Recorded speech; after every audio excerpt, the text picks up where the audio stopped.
Joe Rogan Podcast. Check it out. The Joe Rogan Experience. Train by day, Joe Rogan Podcast by night, all day.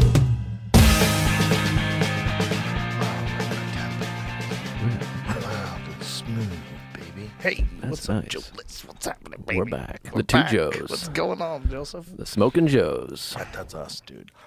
Last night was fun as fuck. It's been fun having you. 2 nights in a row. Yeah, thanks. 3 nights. I was there for, well, I don't know That's if I'm right, allowed Monday. to say. Yeah, I was there Monday. Yeah. But, yeah, it's been awesome. I mean, obviously everyone tells you, everyone says it. It's one of those things, I wanted to be the guy that was like, I don't know, it's not so great. But, no, it's fucking awesome. No, we did it right. What an atmosphere. Yeah. Great green room. I mean, it's the only green room you can smoke cigars in. That's not true. There's some. I was just in Nashville at Zany's, and the manager was very nice, and he was like, you can smoke a cigar if you want. Oh, yeah. Zany's is great. But I was like, I don't think I'm doing smoke a cigar in the green room numbers. You know what I mean? I'm like, you gotta add a couple shows before you're lighting a fucking stick in the green room, I think. I think when we were in England, they told us that if you smoke inside, it's like a severe fine. Like something like really crazy. So you can't even smoke in the green room in England if you do like shows. Right. Yeah. I mostly I don't like smoking indoors because it just, you fucking stink and the secondhand smoke can bother me. But your green room is like really well ventilated also. Yeah, if you see there's big vents in the ceiling in that place when you go in there, we set it up on purpose so Yeah. that people could smoke in there. No, I like when you can just watch the smoke just go straight out. You're like, this is nice. Yeah, because so many of the comics smoke cigarettes and, other and, you want to suck the air out. You don't want everybody to be subject to it. It's a wet dream in there. Have you had anyone get too fucked up where you're like, dude, you gotta... Because all I think about when I was drinking, if you just had whiskey and booze with like help yourself, there's got to be a few people that are going to be problematic at some point. Everybody's been keeping it together so far. Okay. We'll see. We'll see as the crowd grows. I'm interested. It feels like a kind of thing I come back in a year and it's like there's a safe with all the booze in it and they're like, yeah, fucking so-and-so came in and ruined everybody. Nah, I don't think there's that many of those super off-the-rail guys left. I think that's a good point. My wife and I talk about this a lot. But I think maybe because we're older, though. I'm sure there's a bunch of comics in their 20s that really get after it. Yeah, I bet that's true. Yeah. We just probably don't know them. I'm thinking like established comics, like because there was like established comics when I was coming up that were like national headliners that you just knew were off the rails. Yeah, I actually think it's very difficult to sustain boozing that hard and be successful. Most of it was coke. Was what when someone was like an off the rails guy, like completely out of control. It was booze, but it was a lot of coke. Right. Were you ever a coke guy? No. No, me either. Yeah, that's that one's just...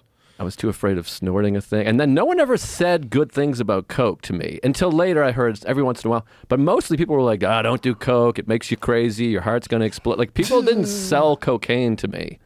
Well, it just didn't seem like the people that I saw doing coke were going anywhere. It seemed like it was tripping up their life pretty bad. Right. I was very fortunate that when I was in high school, my friend, his cousin was selling it. And his cousin got addicted to it. And I watched this guy go from being like a normal guy to being this like person who just like hung out in this attic apartment and lost all this weight and just like they just did coke and watched TV and sold coke. And it's like you got bit by a vampire. Yeah. You know? I'm always afraid my heart is going to explode even without doing coke. Like I used to have like my heart will race. And I'm just so paranoid about heart. Does heart shit ever fuck you up? Like mentally, that fact that your heart beats every second or whatever for 80 years, and if it stops, that's the end of it. That's how it works, Joe List. I know, but does that ever like trip you out a little bit? I mean, I don't want to sound like it's fucking crazy, man, but I'm like, that's nuts. It is nuts. Yeah, and if it stops, you're dead. And if you get a transplant, it's a motherfucker. They're trying to do pig transplants now. They did it on this one guy, and one person. I don't know if it was a guy or a gal or a non-binary folk. Like a fisher folk, but they did it, and the person stayed alive for a short amount of time. I think it was like a couple weeks. So they just jammed a pig heart in there? It's a modified pig heart somehow or another. Pig parts and human parts apparently are like super similar Oh. in some way. I've fucked a few pigs. Hello, folks. You son of a gun. What does it say here? How long did the man with the pig heart live? He lived for 61 days. Hey, that's not bad. That's not bad. Researchers run. are working on the new pig-to-human transplantation technique for over 30 years. If successful, harvesting hearts from genetically modified pigs whose genes have been altered so they can be safely transplanted to humans may one day be a reality. Wow. I think on the way to that, though, I bet they're going to, like, 3D print hearts. Yeah, I think so. I think, as scary as AI is, I think all our problems are over, dude. We're going to be making hearts and brains and all kinds of shit. Connected to the Matrix, eating steak, I'm gonna being an important person, like Joey Pants. Yeah, we're going to be great. I'm going to have perfect eyesight and a strong jawline by the end of the year, I think. You're not going to stop there. You're going to look like He-Man. I'm going to go buy a fucking big chest. You're going to go Superman. You're going to go the Hulk. Why wouldn't you? What, do you want to be a fucking human when you could be a superhero? If you can genetically alter yourself to make yourself more like masculine and thick and bigger and stronger, why would you stop at 3 when you can go to 26? Right. Well, I don't think I could be more masculine, but I do feel like I would like, some more girth and really. But if that could be done genetically, though, where would you stop? That's the question. Right. People would get ridiculous. It's like when people don't. I mean, I'm sure you've seen those Instagram videos of people with fake butts walking on the beach. Yes. Where they just went so far. It's like, what? This is great. You're gonna die. That stuff can't be good for you. Like, what is that? Yeah, I see it all the time. You just look imbalanced. It doesn't look. It looks good. insane. It looks insane.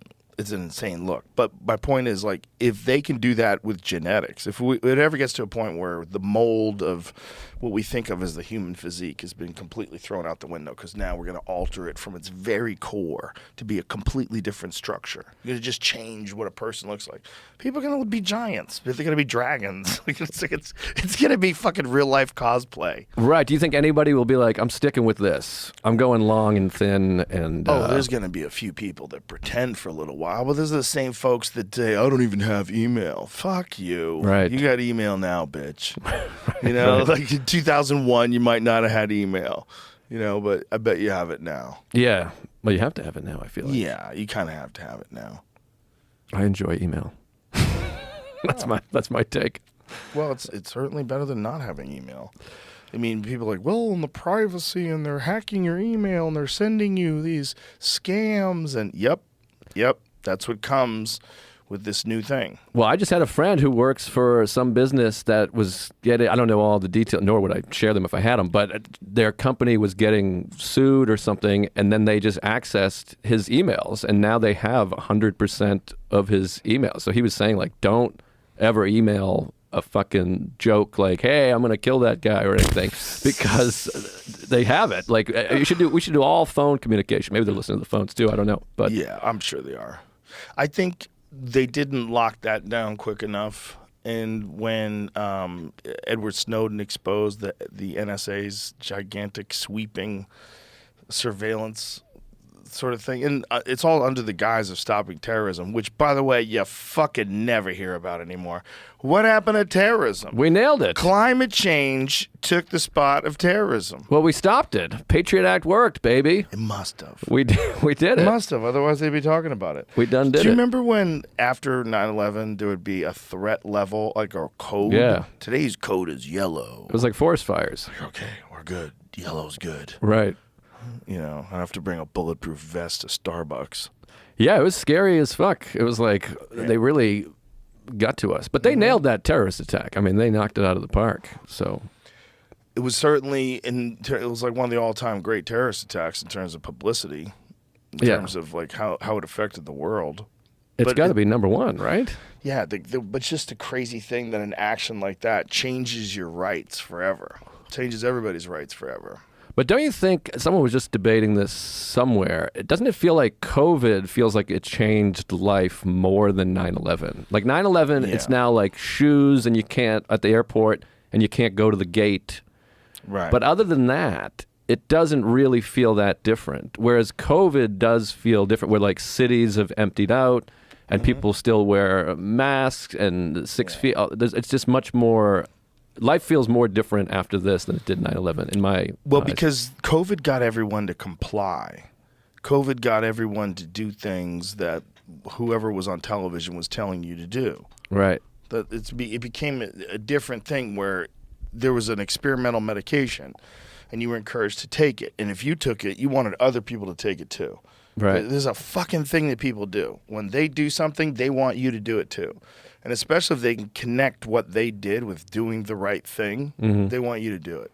Like, Sure. People do that with everything. They do that with yoga class.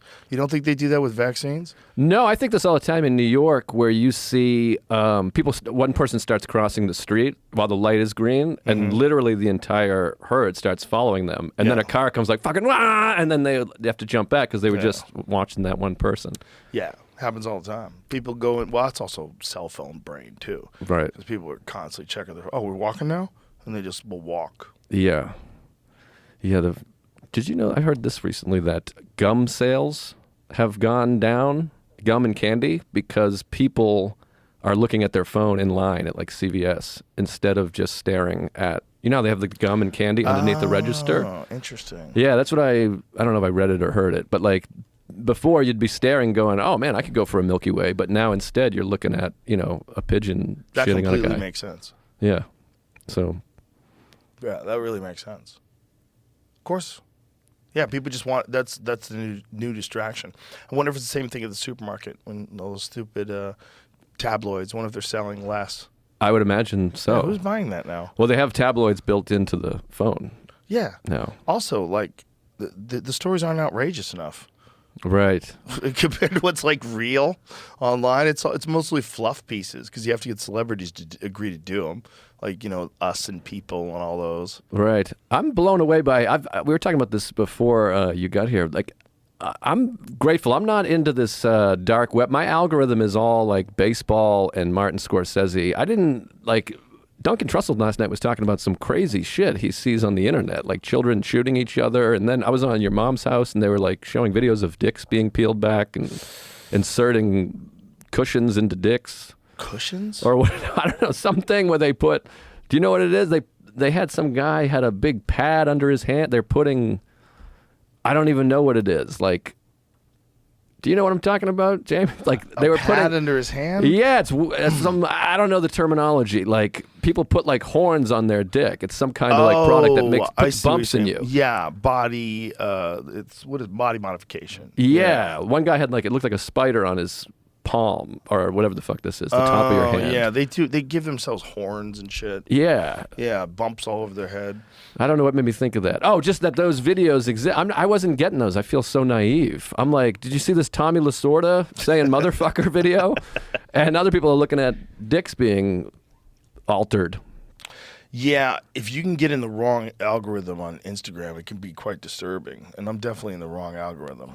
We got to get you back. You got to watch. I don't think I can get back. I think they have me now because if they send it my way, I'm going to look at it because there's so many murder videos. Well, I feel like I just was saying this recently. Like it took me a long time to really get got by the algorithm. Like I was kind of like, I don't know what that is, but they finally figured me out, and it's like behind the scenes baseball sports shit, people talking shit in the locker room, that's what you like?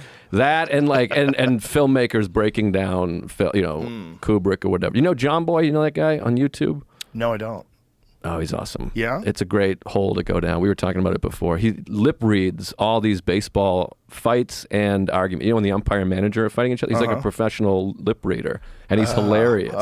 And there's a million video. You got to see it. JOM Boy. You'll love it. Okay. Get in that algorithm because he's awesome. But it's fucking hilarious. It's like my childhood prayers have been answered. You always watch the manager umpire scream, and you're like, what the fuck are they saying? Right, because they probably swear horrible shit at each other. Oh, it's all cocksucker and motherfucker. It's cocksucker and cocksucking this. And horse shit is the other big one. A lot of horse shit and cocksucker. And I've been trying to get those in my life more. Bring them back. Cocksucker's fun. Cocksucker's fun. You Joey suck Diaz cock. always used it as a term of affection. What's up, cock? Like, hey, cocksucker? Yeah, what's up, cocksucker? Oh, that's and sweet. when he said it, it was fun.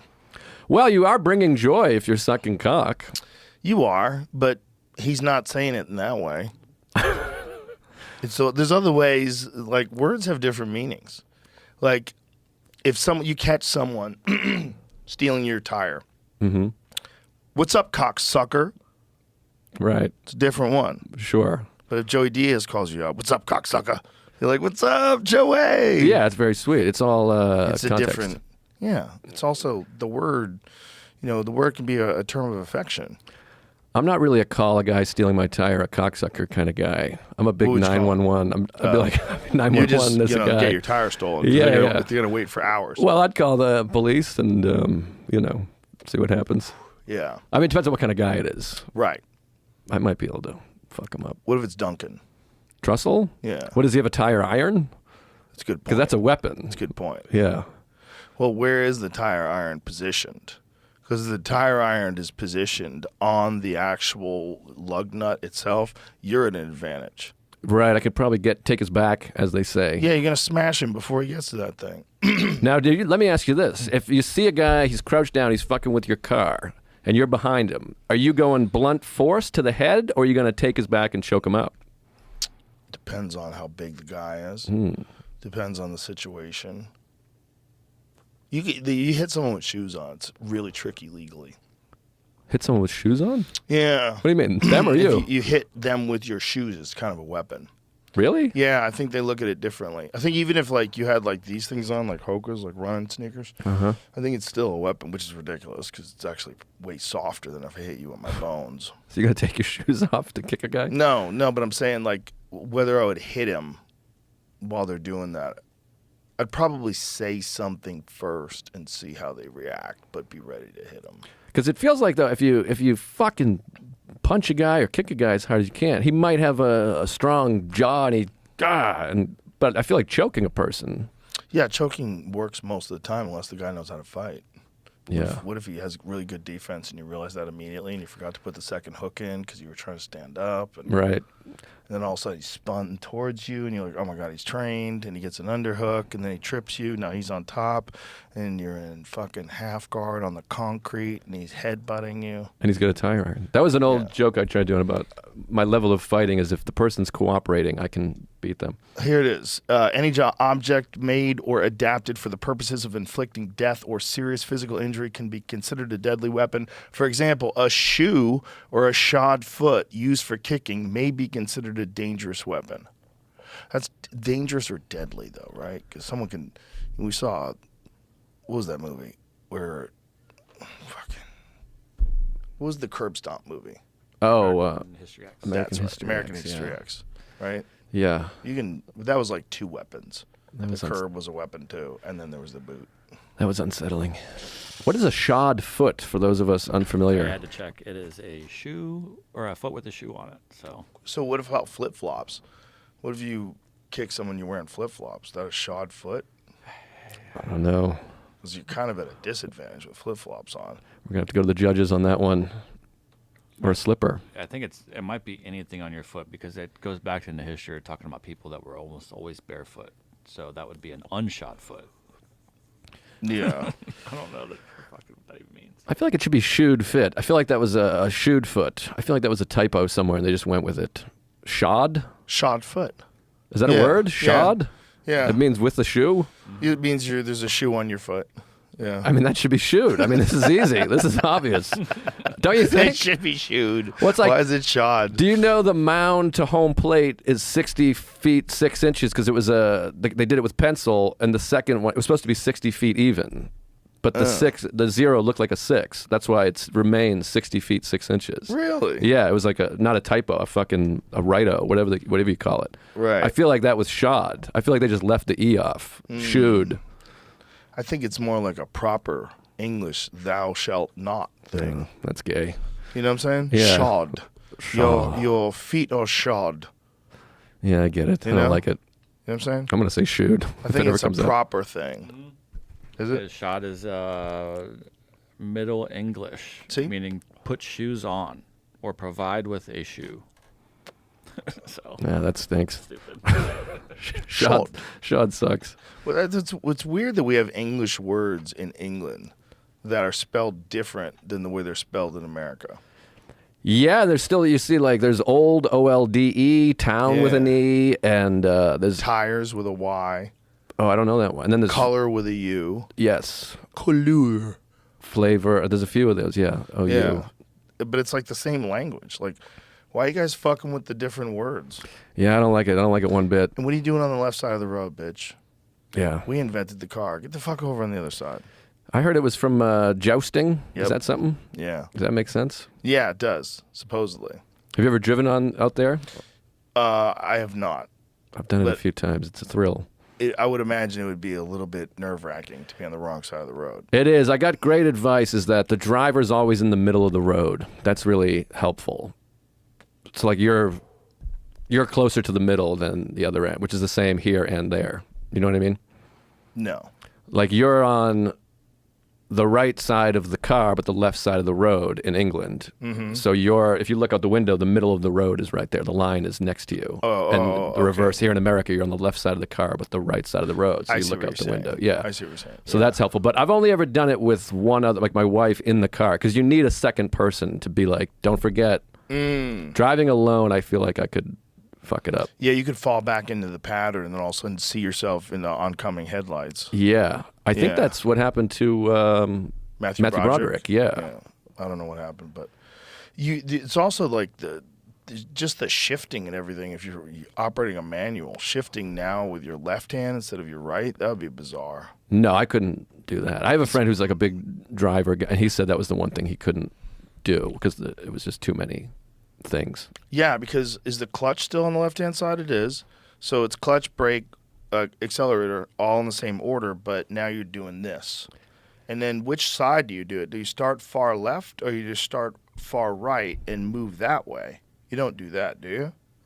That's what's weird, right? Yeah. If you're operating a manual transmission and you're in the English side, where's first gear? Is first gear up and to the left? That is a great question. No, it's probably closer to you, up and to the right. Yeah, like that. Yeah. Can I see that? I think it's the same. I'm looking. Yeah, Yeah, that's I would fucked imagine up. the thing what they would have to do, that would be really hard to do, I think, for transmissions. One of the hardest part for me was I kept putting the windshield wipers on with the blinker because you're used to the blinker being over here. So every single fucking time I would turn the windshield wipers on. Yeah. I love a good windshield wiper stalk. That's one thing that bums me out about my Tesla. What's a stock? A little stalk. Little thing that does the windshield wipers. And a little thing, little thing that sticks out of the steering wheel. A little thing that does the blinkers. Oh. I'm thinking of the windshield wiper itself. The Thing that little. does the blinkers. You don't have that? No, everything's... It's a button. Everything's this. Yeah, buttons There's stink. buttons on the steering wheel to change lanes. There's buttons for a horn. No, it's fun to have the physical. Yeah, I'm going left. Yeah. I'm going right. I'm going left. Come on. Sometimes I reach through and grab it over here. You got options. I like going like this. I like hitting that.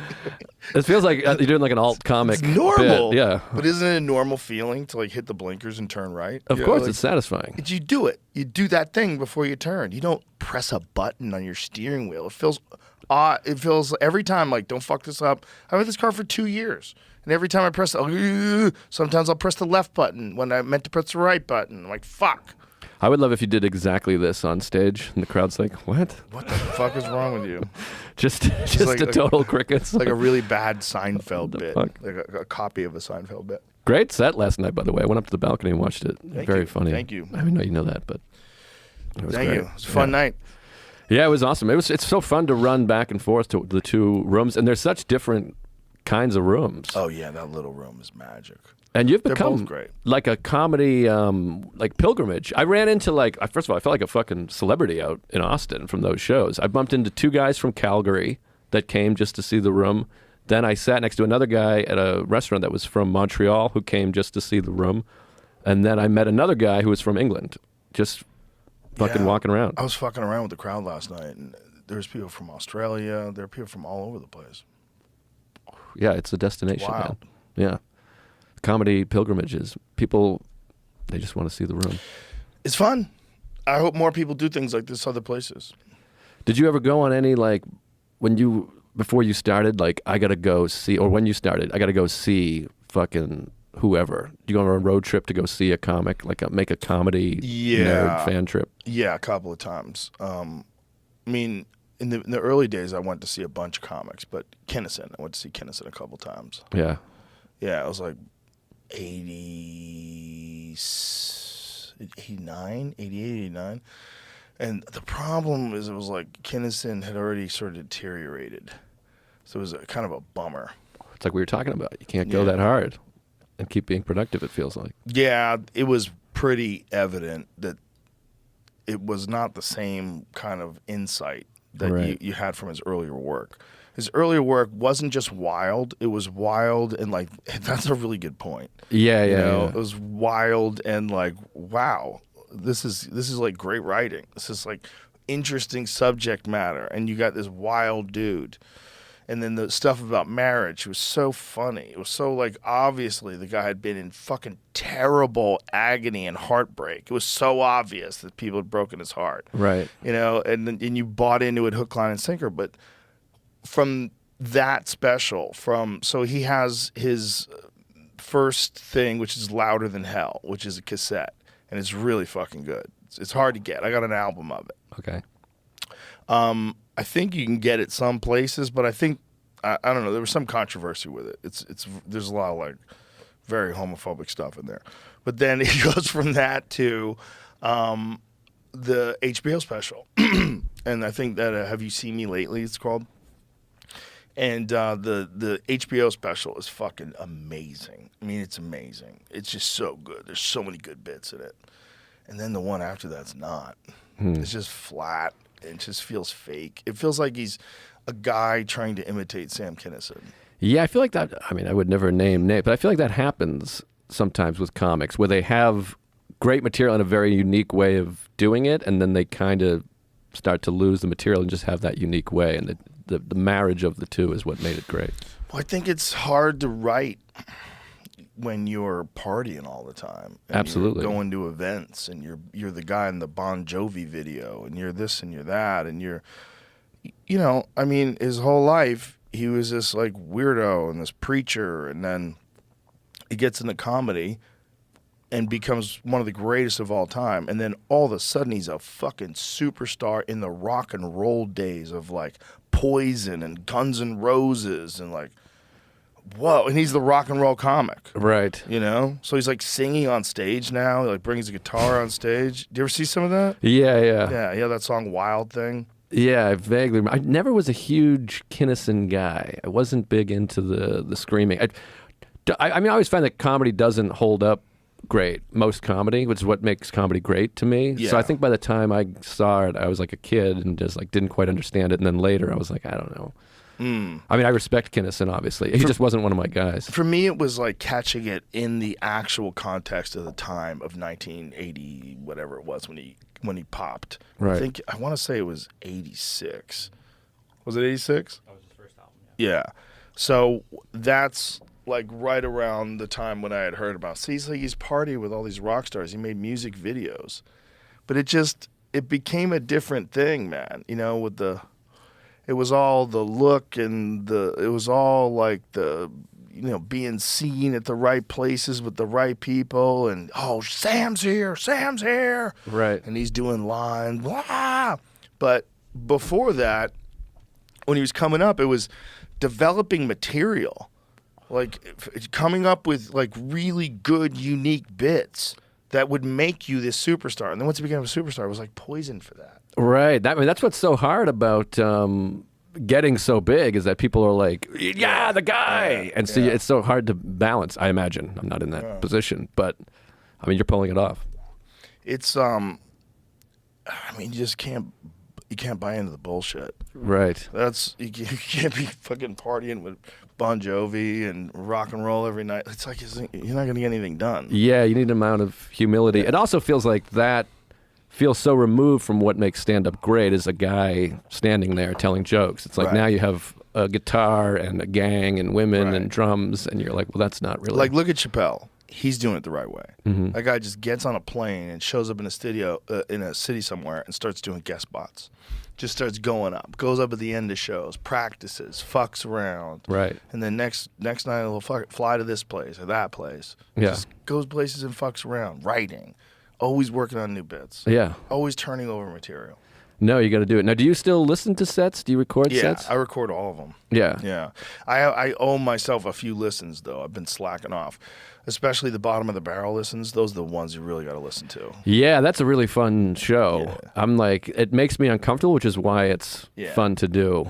You like, if the people don't know, I guess the audience writes down shit and you just pull them out. Yeah, you have a barrel, and the audience writes down suggestions for topics, and then you just reach in the barrel, pull it out, and start riffing. Yeah. It's fun. It's fun. It was super fun. Yeah, that's not. I don't do a lot of that, so it was fun to get in that spot. And that was great. That room fucking rules. The smaller room. Yeah, that's an honest little room.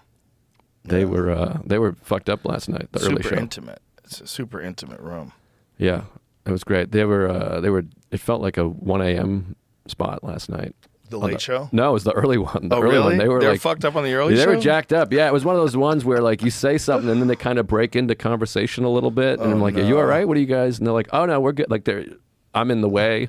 But they were fucking great, and it was really fun getting stuff out of them. Because a room that small, if people are kind of chatting or chuckling, you can deal with them more. It's like when you're in a massive room and somebody's yelling or talking from the back, you can't really deal with it. Yeah, if you're in a theater and that's happening, it's a real problem. Exactly. But in a comedy club, you can pause and go, "What are we doing?" Yeah. And have like a real dialogue with them. Yeah. And, but you don't want to. That's the thing. It's like we've got to train people to just not talk out loud. Just like you don't do in the movie theater, don't do it at a comedy club. And don't talk to the comedians either. Don't just talk at them.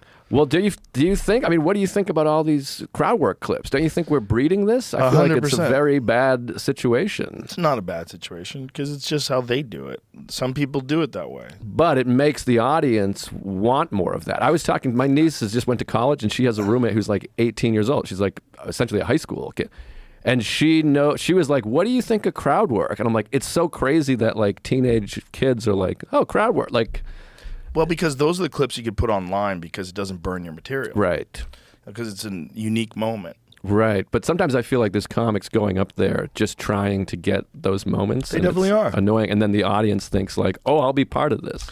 Well, there's comics that'll trick you too. You go to see their actual act. And you know, the thing about crowd work is it's always funnier when you're there. Of right? course. But it's always funnier because everyone knows it's happening live and you don't know what's going to happen, and neither does a comedian. They know it's completely improvised. Well, that's why it works, because obviously comedy's about getting everybody to be like, oh, yeah. And if they're seeing it live, it just happened. Good point. Yeah. So, but DePaulo used to always say that, you know, I worked with Nick for years, and he'd be like, oh, you're funny off the cuff? Yeah, that's called the fucking being funny. That's easy. Write some material, you fuck.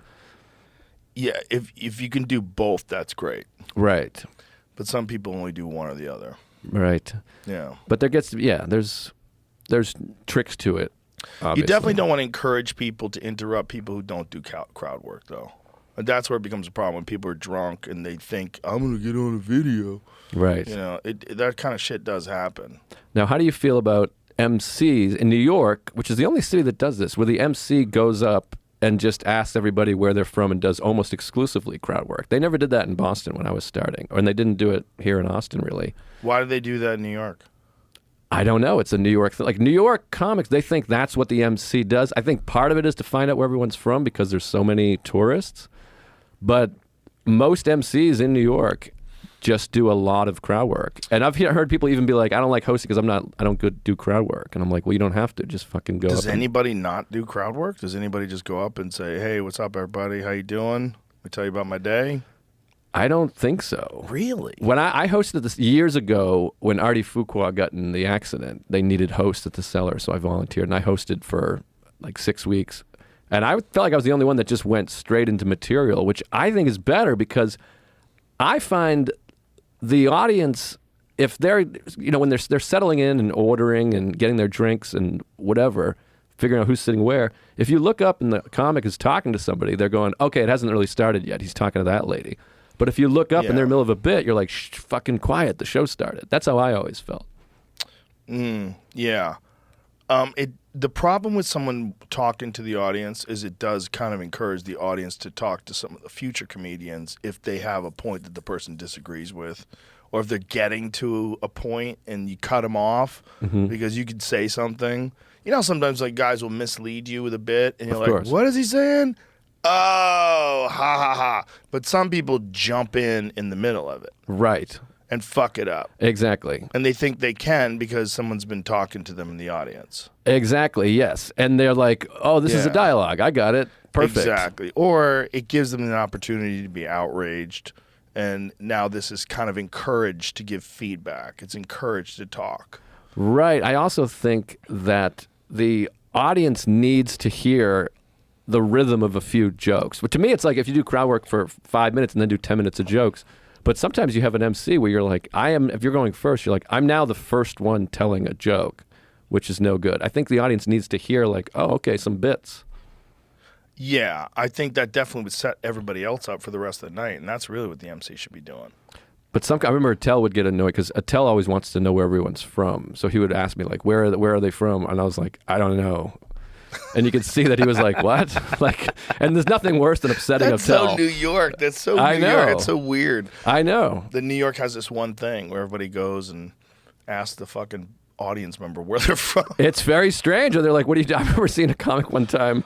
It made me laugh so hard. The audience member made me laugh so hard because the person was like, what are you doing? And they were like, I'm at a show. What do you mean, what am I doing? They're like, I'm on a date. I don't get it. I just never, to me, it's like, we're supposed to be doing a show. I don't get why. I don't care what the audience is from or what they're doing. I always felt like that style came out of the fact that the comedy clubs in New York, when I was coming up, they were all very intimate. They were very small. Yeah. Like Boston comedy was very small. Catch a Rising Star was small. The Cellar's small. And because you're like right on top of people and they're packed in and there's not that many of them, I felt like it's more intimate. The stage is smaller, and I think it sort of led comedians to want to kind of like personalize everything. Yeah. Which I feel in that small room Yeah. at your club. What's it called? Little Boy. Little Boy. Yeah, it's like I do instinctively start being like, you never had this, because it does feel like you're at a hang. Yeah, you're hanging. Right. Which is really nice. Like if you're doing material, because it's just like you're real intimate in that room. That movie, you're on top of those people. Yeah, I feel like you could shoot a special in there, or maybe someone already had. I think somebody shot one in the big room. David Lucas just shot a special in that little room. Yeah. Yeah. It's a fucking killer run. And Brian, did he shoot something at your? He shot something in the big room. Brian Simpson blew me away last night. Oh, he's hilarious. By the way, I always knew he was funny, but it's so rare you get to sit and watch comedy. And I Yeah. sat in the balcony watching. I was like, this guy's like next level. The balcony's the shit, isn't it? It's unbelievable. It's awesome. When we first were walking around the building when it was its bare bones, and we're standing up there in the balcony, one of the first things we're thinking, like, you know how badass it's going to be just sitting up here chilling and like watching Chappelle go on stage. And so when it actually happened, when we were there the week it opened and Dave came by and we're watching him, I'm standing on the balcony. I'm like, dude, I looked at Tony Hinchcliffe and I go, this is like exactly what we imagined. It was the exact thing that we imagined. That's an unbelievable feeling. And I don't want to sound gay, but we're very lucky people that we've lived a life where it's like, I imagined this and then did it, had it happen. It's pretty great. Yeah, super, super lucky. But also, like, that's a good thing. Like, when I was thinking about doing it, I didn't want to do it. I'm like, this is too much work. I don't want to be involved in this. I always told comedians, be really nice to club owners because we need them and you don't want to be them. Right. We need them. We need someone to own the club. course. We need a place to go. Who would want to deal with some of the maniacs that we knew? Yeah, this is it. Oh, in the wow. beginning. That's the Little Boy. No, that's the big room. That's Yeah, literally that's the balcony, Yeah. Wow, that's killer. Yeah, so that's before the concrete had been poured. It's, those guys are standing on foam. So there's a foundation under that, and then they put these massive blocks of dense foam, and then on top of the foam, then they lay more of that rebar and then pour concrete. It's crazy what they did. Because it was basically set up like a movie theater, like tiered, like stadium type seating, and we lifted the floor up. And it made it flat. So how did it work? Did you I feel like I'm interviewing you now, but I mean, how did you just explain the vision to whatever you call it? Amazing architect. Richard's an amazing architect. And one of the things about Richard is he's also a musician. He's an artist. He's like, he has an eye for things. He sees things. And he totally got the concept of it. And so when we had looked at another building, I told you about the place that was owned by a cult. So we had that place, and then that one fell apart. And then when that fell apart, it was really hard to find another spot. And this place wasn't for sale. They only wanted to lease it. And I was like, I'm not going to do that. Like, I need to be able to own it. Like, that doesn't make any sense. Like, and so, fortunately, they changed their mind, and they sold it to me. And when they sold, and one of the things they liked was that, you know, 6th Street, they're making a lot of like apartment buildings and high rises, and they loved the fact that I was just going to keep it a live entertainment venue. Yeah. And because it's a 1927 theater. You know, Stevie Ray Vaughan played there in the 80s. Yeah, I saw all the posters. Yeah. Like killer fucking bands. Now, were you drawing sketches, or were you just saying this is what I'd like it to look I didn't draw any like? of it. Richard did everything, but Richard Wise. We went over it. We had a structure, right? Because there was Alamo Draft House had been there before, and we also had a big advantage in that Richard had redesigned the Alamo Draft House. So he was the one who was in charge of that project. So he knew the whole bones of the building because they converted it from, like, I think it was a rock and roll club previous to that, and then they turned it into the Alamo Draft House.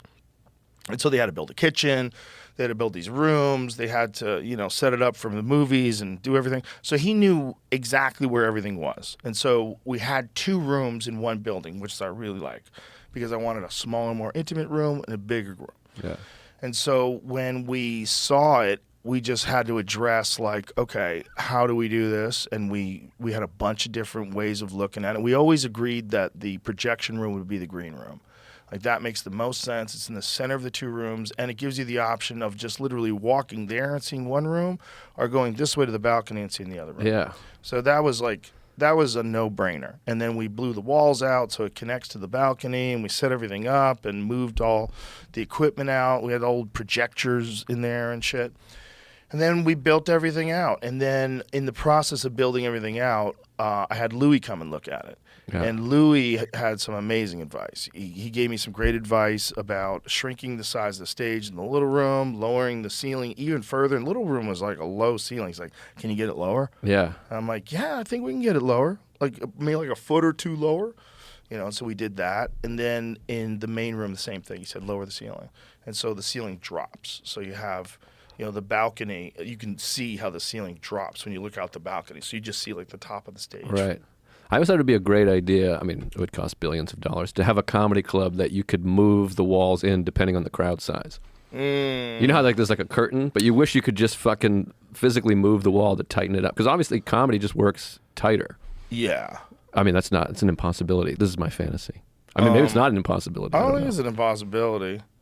You'd just have to have walls that were on tracks, and you'd have the tracks built into some sort of an engine that moved them back and forth. But it'd probably be stupid. It would take up way too much room. You know, how are they powered? Are they diesel generated or the electric? Like, No, manpower. Everyone gets behind. The audience Oh, Jesus. pushes the wall in. Yeah, it would have to be that, because if it was some sort of a computer, it would malfunction and kill everyone. It would just compress the entire audience. Like fucking Star Wars. Yeah, exactly, like Star Wars. Imagine if you have a sold-out show and someone hits the 100-seat button.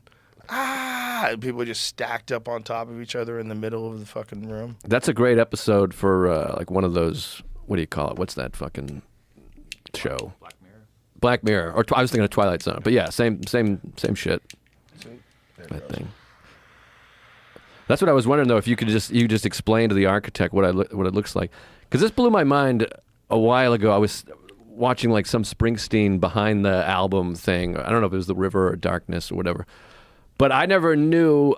There's a scene where Bruce is talking to Clarence Clemens, and it's just like, it should sound like this. And he's just mouthing the sound of the saxophone, which in my mind, it's like Bruce is writing musical notes or something. Right. You don't picture a guy just being like, it should sound like this. And then the guy does it. It kind of was like, wow. You know, it blew me away, but there's a lot of musicians who don't read music. No, I think like most, and it's funny, I took mandolin, not most, but many rock musicians. I took mandolin lessons years ago, and it was fun. And I thought I wouldn't be able to read music because I'd always hear like Eddie Vedder can't read music and Bruce Springsteen. And it turns out it's not that hard. They just didn't feel like learning it. Like in my mind, I was like, these geniuses can't do it. And then the lady was like, no, you can. They just didn't want to learn how to read music. It's just, it looks like a weird alien language when you see all the musical notes and everything. Like, to me, they register as nothing. It's Of course. I've seen people with musical notes tattooed You know, like they have like a strip of like music line and like the musical notes around it. I have no idea what it is. It could be Nazi stuff. Of course. I don't know what it is. It's crazy, and I have friends that are like world-class musicians, and it's crazy to watch them just read a thing and play it. It's like a magic trick. I hate to do this, but I just got an IV before this, and I have to piss already. Oh, piss. What do I do? Do I just... You can pee too, or just hang out here. Okay, I'll be right back. We'll be right back. No, I just feel like I'll be all fucking jacked up. Jacked fucking up. You drink caffeine though, right? Yeah, I drink. caffeine? I'm a green tea guy. Are you a coffee guy ever, or just a green tea guy? No, I've never been a coffee guy. Really? I had one cup of coffee in my life, and it was in Peru. I was on vacation in Peru, and we're in like this coffee field, and this guy was like, people fly from all over the world to have this coffee.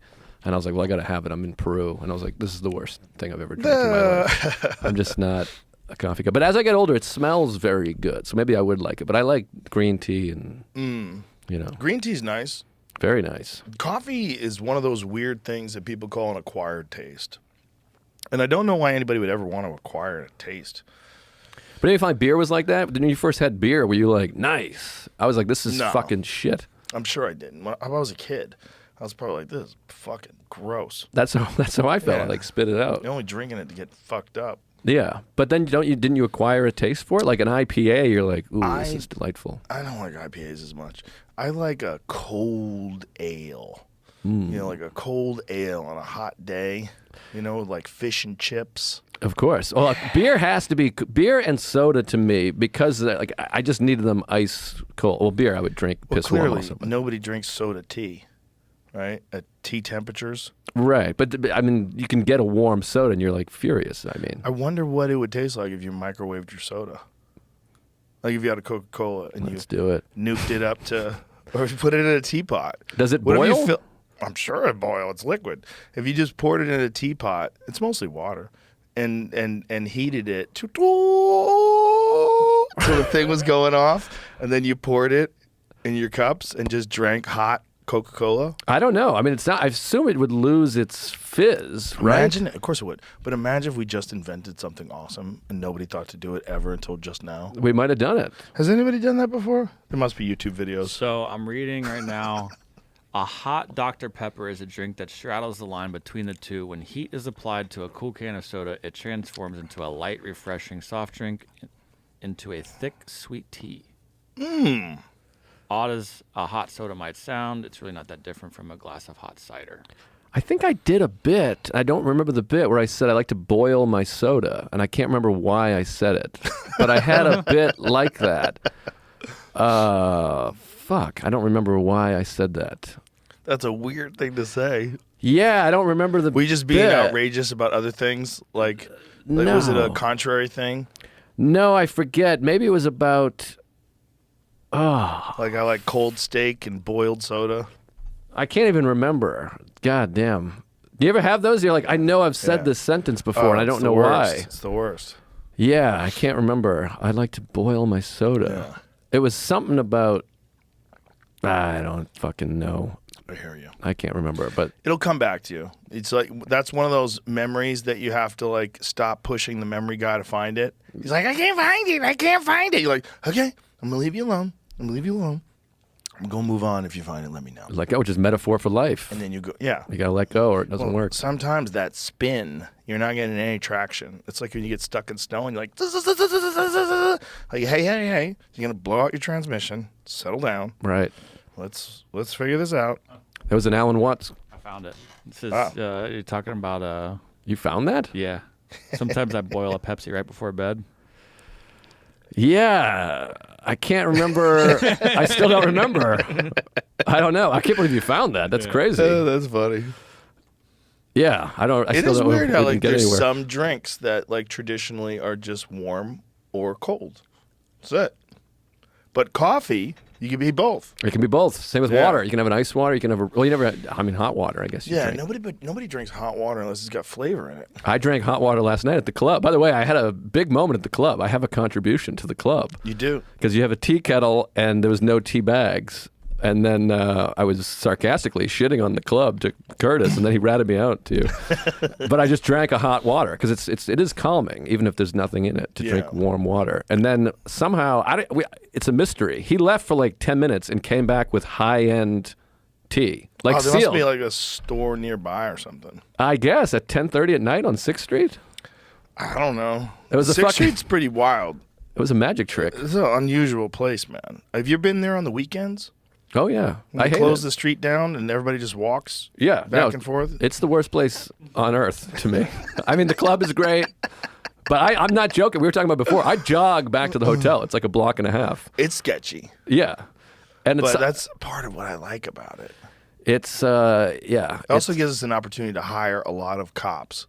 I love it. Yeah, we got a lot of cops that work there. I love it. Great. You walk 30 feet away, and you can see them like, good luck. Take it. One guy was like, there's a lot of crackheads around. I'm like, I know about the crackheads. Why don't you just get a car? Because I'm staying like 150 yards away. You can't get a lift. You need it. You need a lift. I mean, I made it. I made it home. Well, tonight we'll drive. Oh, we're not coming No, tonight. I'm off to Vegas. But next time I'll drive you. All right, I appreciate We'll take that. you on the way. Well, last time I was here, you drove me because I got accosted by the two. No, it wasn't last time. It was like 3 years right. ago. Yeah, I had That's two guys. right. Guys were fucking with you. Yeah, it was bad.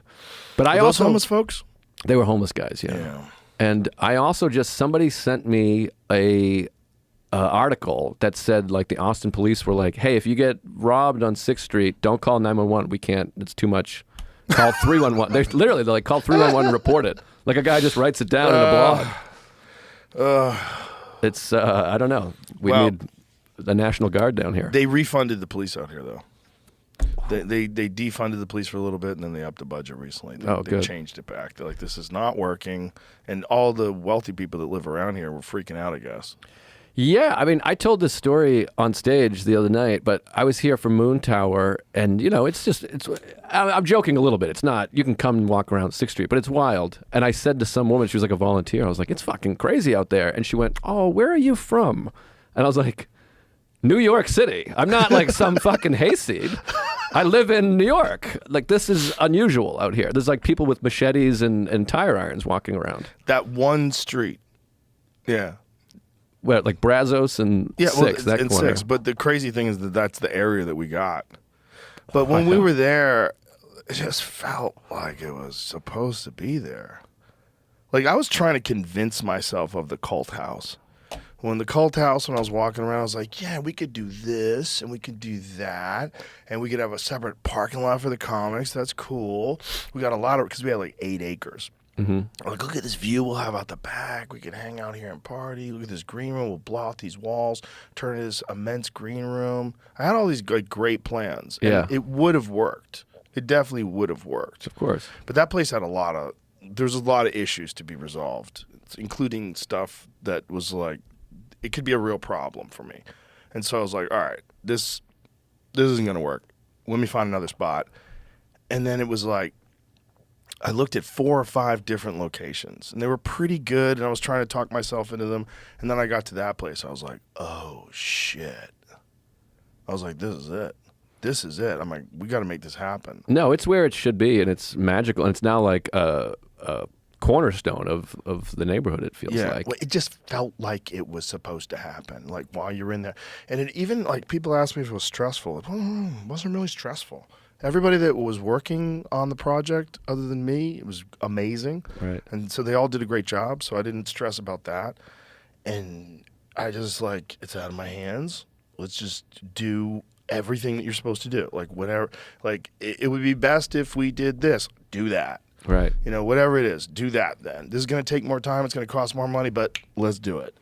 Like, let's do that. We need a UFO in the front lobby, a fucking actual flying saucer. Right. Like, we need, and I want it to be a projection that shoots a projection on the screen of who's coming next. So we have like these posters of what comedians are coming up. And you did it. Yeah, it took a long time, but I really feel like it wanted to be made. Right. I feel like it literally wanted me to create it. You want to hear a suggestion for the club? Yes. Do you really? Yeah, sure. But right behind the big stage, there's some space back there Yeah. where you're waiting. Yeah. A toilet. So you can take a shit right before you go on. Because the only toilet is right outside. I was in there. I had to shit. I was like, I'm holding it. There's a line. Tony Hinchcliffe's knocking on the door. That's a big ask because you got to get plumbing back down through there. Just a suggestion, not an ask. Because I don't think there's enough room either. That's a small space. Because you're going to, maybe I'm wrong. Because like Monday night, there was 25 people in the green room and one toilet. I was like, this is no good. But that's Monday night. Right. Monday night is like, they have way too many people up in there. I mean, it was wild. It's just too goofy. But on a normal night, that's not the case. But yeah, that's not. But then there's the downstairs toilets too. Okay. You know, there's the public toilets. Ugh. Come on, Joe. I'm not going to a public toilet. They're all clean. They're all good. Do you know who I am? I do know who you are. You're Joe List. I've from been New on the York. Joe Rogan Experience. You're I from don't New York know. City. I don't shit. You're in that Louis C.K. movie. I don't shit in the. It's a Joe List movie. I Just kidding. He's gonna hear that. He's gonna be mad. I'm only joking. think maybe that is a good idea. Somewhere. I heard rumblings. Trying to think where it could be. There was a young lady that was nervous to shit with you waiting because everyone's worst nightmare is they're in the bathroom brushing their teeth and Joe Rogan can't use the bathroom. Okay. Yeah, we should have had a better setup with that. Yeah, maybe we can do that. Maybe we can have a bathroom right next to the stage. Hey, I'm just throwing out suggestions. Maybe we I should don't leave wanna a heroin spoon in there too. What do you think? Absolutely.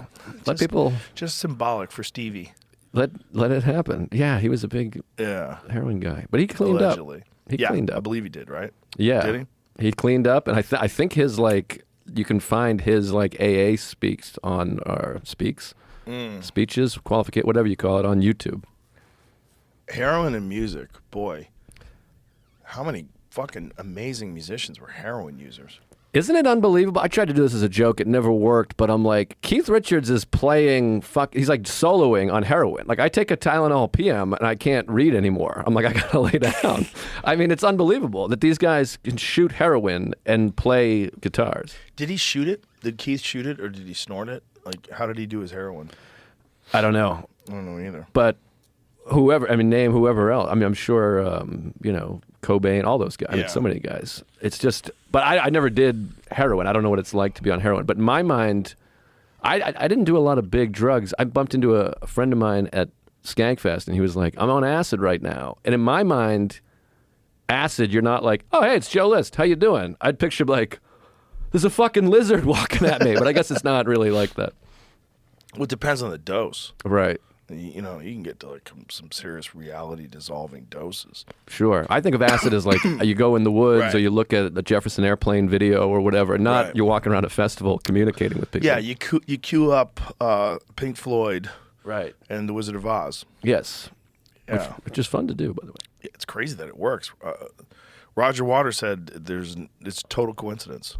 Yeah. I mean, it seems coincidental, but it's fucking But cool. it's insane how good it is. Like when you sync it up perfectly, Yeah. it really does seem like it's a soundtrack to the movie. It's a lot of fun. Great album, great film. But how does something like that happen, where the synchronicity is so perfect? I don't know. Why, do you have a theory? I don't Or do you think know. it's just worked out that way? I think there's more to the world than physical things. I really do. I just think we're skeptical of that because we can't measure it. I think there's more to the world. There's more connections in the world than we would like to imagine because I think they'd be overwhelming. But I think there's connections with your very mind. I think your mind and the world interact with each other in a way that changes the world and changes your mind. I think sometimes there's like evidence of that in just these weird, unique ways. Like two ideas converge together, and even though it's completely coincidental that Pink Floyd and The Wizard of Oz, was it Dark Side of the Moon, right? Yeah. That they sync up absolutely perfectly. But maybe it's not. But maybe it's the universe saying, look at this cute little Easter egg. Look at this cute little tidbit. We're showing you that this is not a logical universe. Like there's some weird stuff to it. Super weird stuff. But doesn't some of it also feels like the confirmation bias? Like you're told these go together, so you're watching, and they do feel like they go together, but some of it you're like, oh, the lion and that sound. But you're kind of just... Listen, let's play it. We play Dark Side. Show a Dark Side of the Moon connected with Wizard of Oz. When you actually see, like, I used to think that too. Like, all these hippies are trying to find fucking connections in anything. Fucking potheads, you know? Trying to be skeptical. And then I watched it, I was like, oh my God, this is crazy. I mean, I haven't done it since high school, but it was fun. And it's also interesting who the first person to do it was. I'm sure that information is somewhere. I mean, but when you actually see it, the connection is insane. It's so good. It really does seem like that's what happened. Like they made it for it. Wizard of Oz rules. Great film. When's the last time you watched it? A long time ago. One of the funniest scenes ever is when the Cowardly Lion runs and jumps out of a fucking window. It's like one of the great comedic scenes. He gets scared of the wizard and he fucking runs and dives out the window. It's very funny. Funny guy. And the special effects were dog shit. Yeah. Boy, 1930, whatever it was. 39. I found a chunk. This is like just a part Just of get, it. that's all we need. Here. Oh, I thought it started later. No, this Well, this isn't is where one it starts. chunk of This is just where it cuts in. This is the This part is where time. it switches the time, yeah. And this is perfect too because it's such a great song.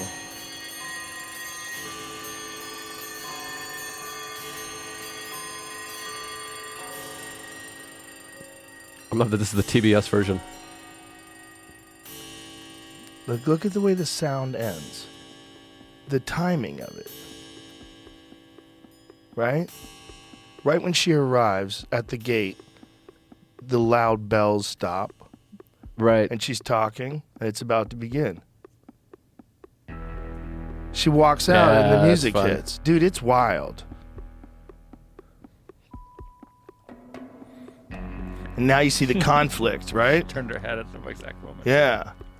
So there's this conflict. The pause, she goes to the other guy.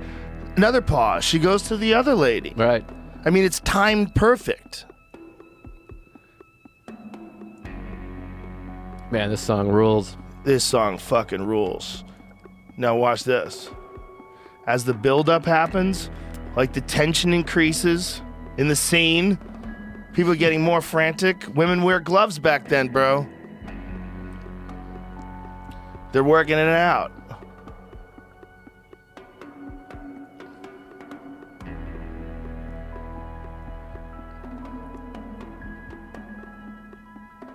She's trying to get her to put the dog in the basket. Fuck you, bitch. It puts the dog in the basket or it Here gets it the hose is. again. Now watch. It's crazy how well the timing is.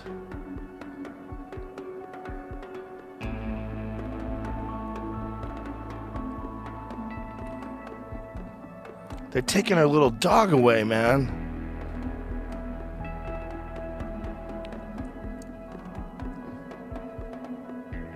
You cunt. You fucking fat cunt. That's the witch, bro. Now watch this here. Taking away the moments to take up a dog day. The hours in an offhand way. Sneaking around on a piece of ground in your hometown. Go, Toto. Waiting for someone or something to show you the way. That's nice.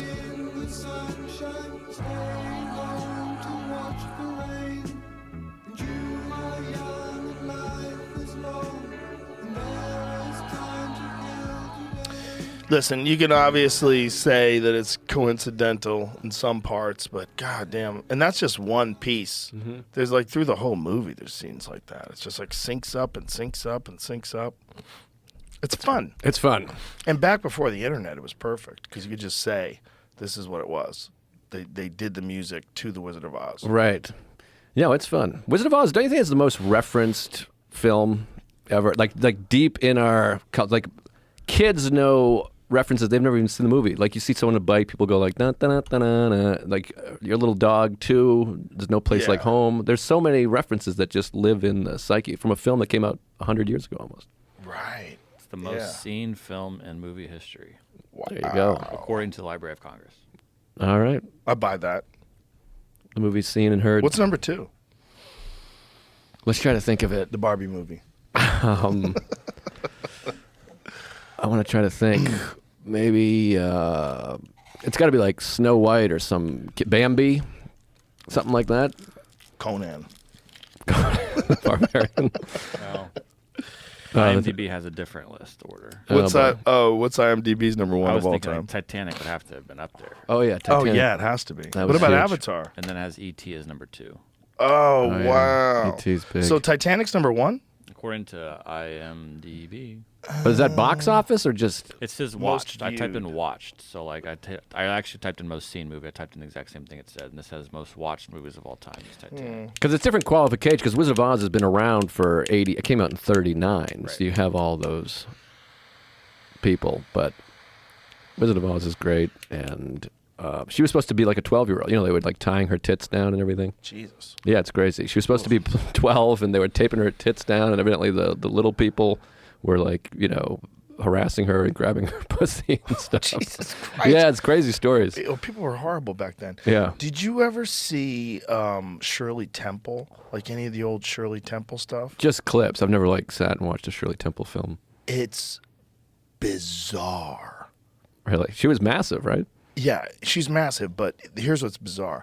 There's scenes where, I mean, she's a little girl, and she's on an airplane with a bunch of men.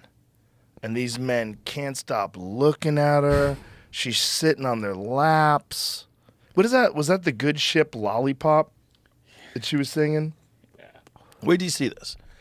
And she was really young, you know, and this is happening to her when she's, you know, I don't know how old she was. Was she like 8 or 9 or like? It's a good question. I think younger than that when she first She looks started. really young. So, Oh, she looks like she's 4. oh, yeah. Oh, she's younger than I thought she was. Watch this.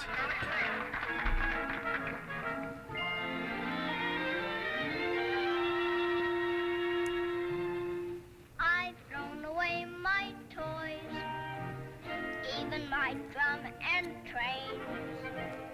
I want to make some noise with real life aeroplanes. Someday I'm going to fly. I'll be a pilot too. And when I do, how would you like to be my crew? Oh boy. Look at this. On the good ship, lollipop, it's a sweet trip to a candy shop where bonbons play on the sunny beach of Peppermint Bay.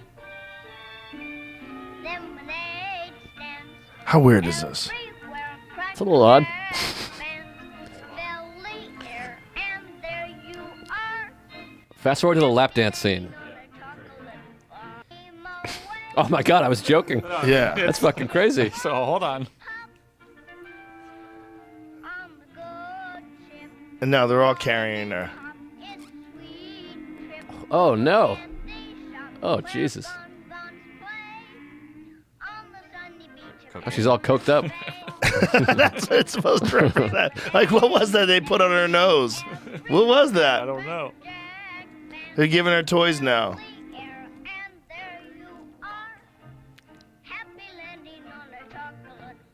Oh Jesus. Bro, how weird is that? It's a little strange. I mean, it's always fascinating that her parents were like, yeah. Yeah, good, carry her around, guys. My friend Matt Wayne, he's a great comic. He's my opener. He does a bit about you have to be, I think it's like 10 days old to appear in film. And he really went to a screening of A Quiet Place Part 2. And they had a special guest at the appearance, and it was the fucking baby. Like they just held up a 3-month-old baby. Or maybe the baby was a year and a half at that point, and was like, here it is. Here's the baby. I mean, it's really fascinating to have a baby and be like, take my baby.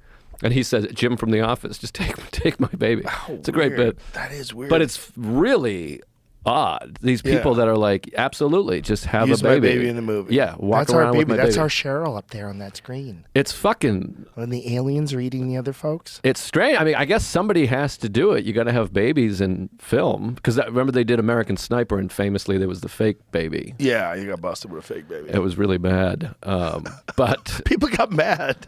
They Yeah. got mad at the fake baby. it was, I mean, it did look ridiculous. I don't remember how bad it looked. It wasn't find good. it. Let's find it. It's not good. Not a great film in my opinion, but the baby, with or without the baby, doesn't look horrible there. Oh my God, it did look so horrible. No, one more time. Watch it from the beginning. Come on, watch this. It's like so fake. Look how fake that looks. Look. I mean, it's just lifeless. Yeah. Yeah, the arms aren't moving. Oh, He's moving it with his thumb. Yeah. Ah, you think we're stupid? That's hilarious. You think we're stupid? They must have been like, just do a little thumb thing. Yeah. That is great. It almost looks like he's looking like, does this work? He's doing puppetry. He's doing super high level puppetry in a movie. Poor guy. I mean, it's like puppetry that the whole world's gonna see. Would you hand your baby to a No. Fuck movie out of star? here. I don't think they should use kids in movies. I mean, I guess you got to at some point, right? I mean, every kid that I've ever met, bar none, that was famous when they were young is fucked up. yeah, it's not good. I mean, They're- most people get fucked up. Most adults get fucked up from fame. Yeah, let alone a it's- child. This is what I think it's like. I think it's like making cement.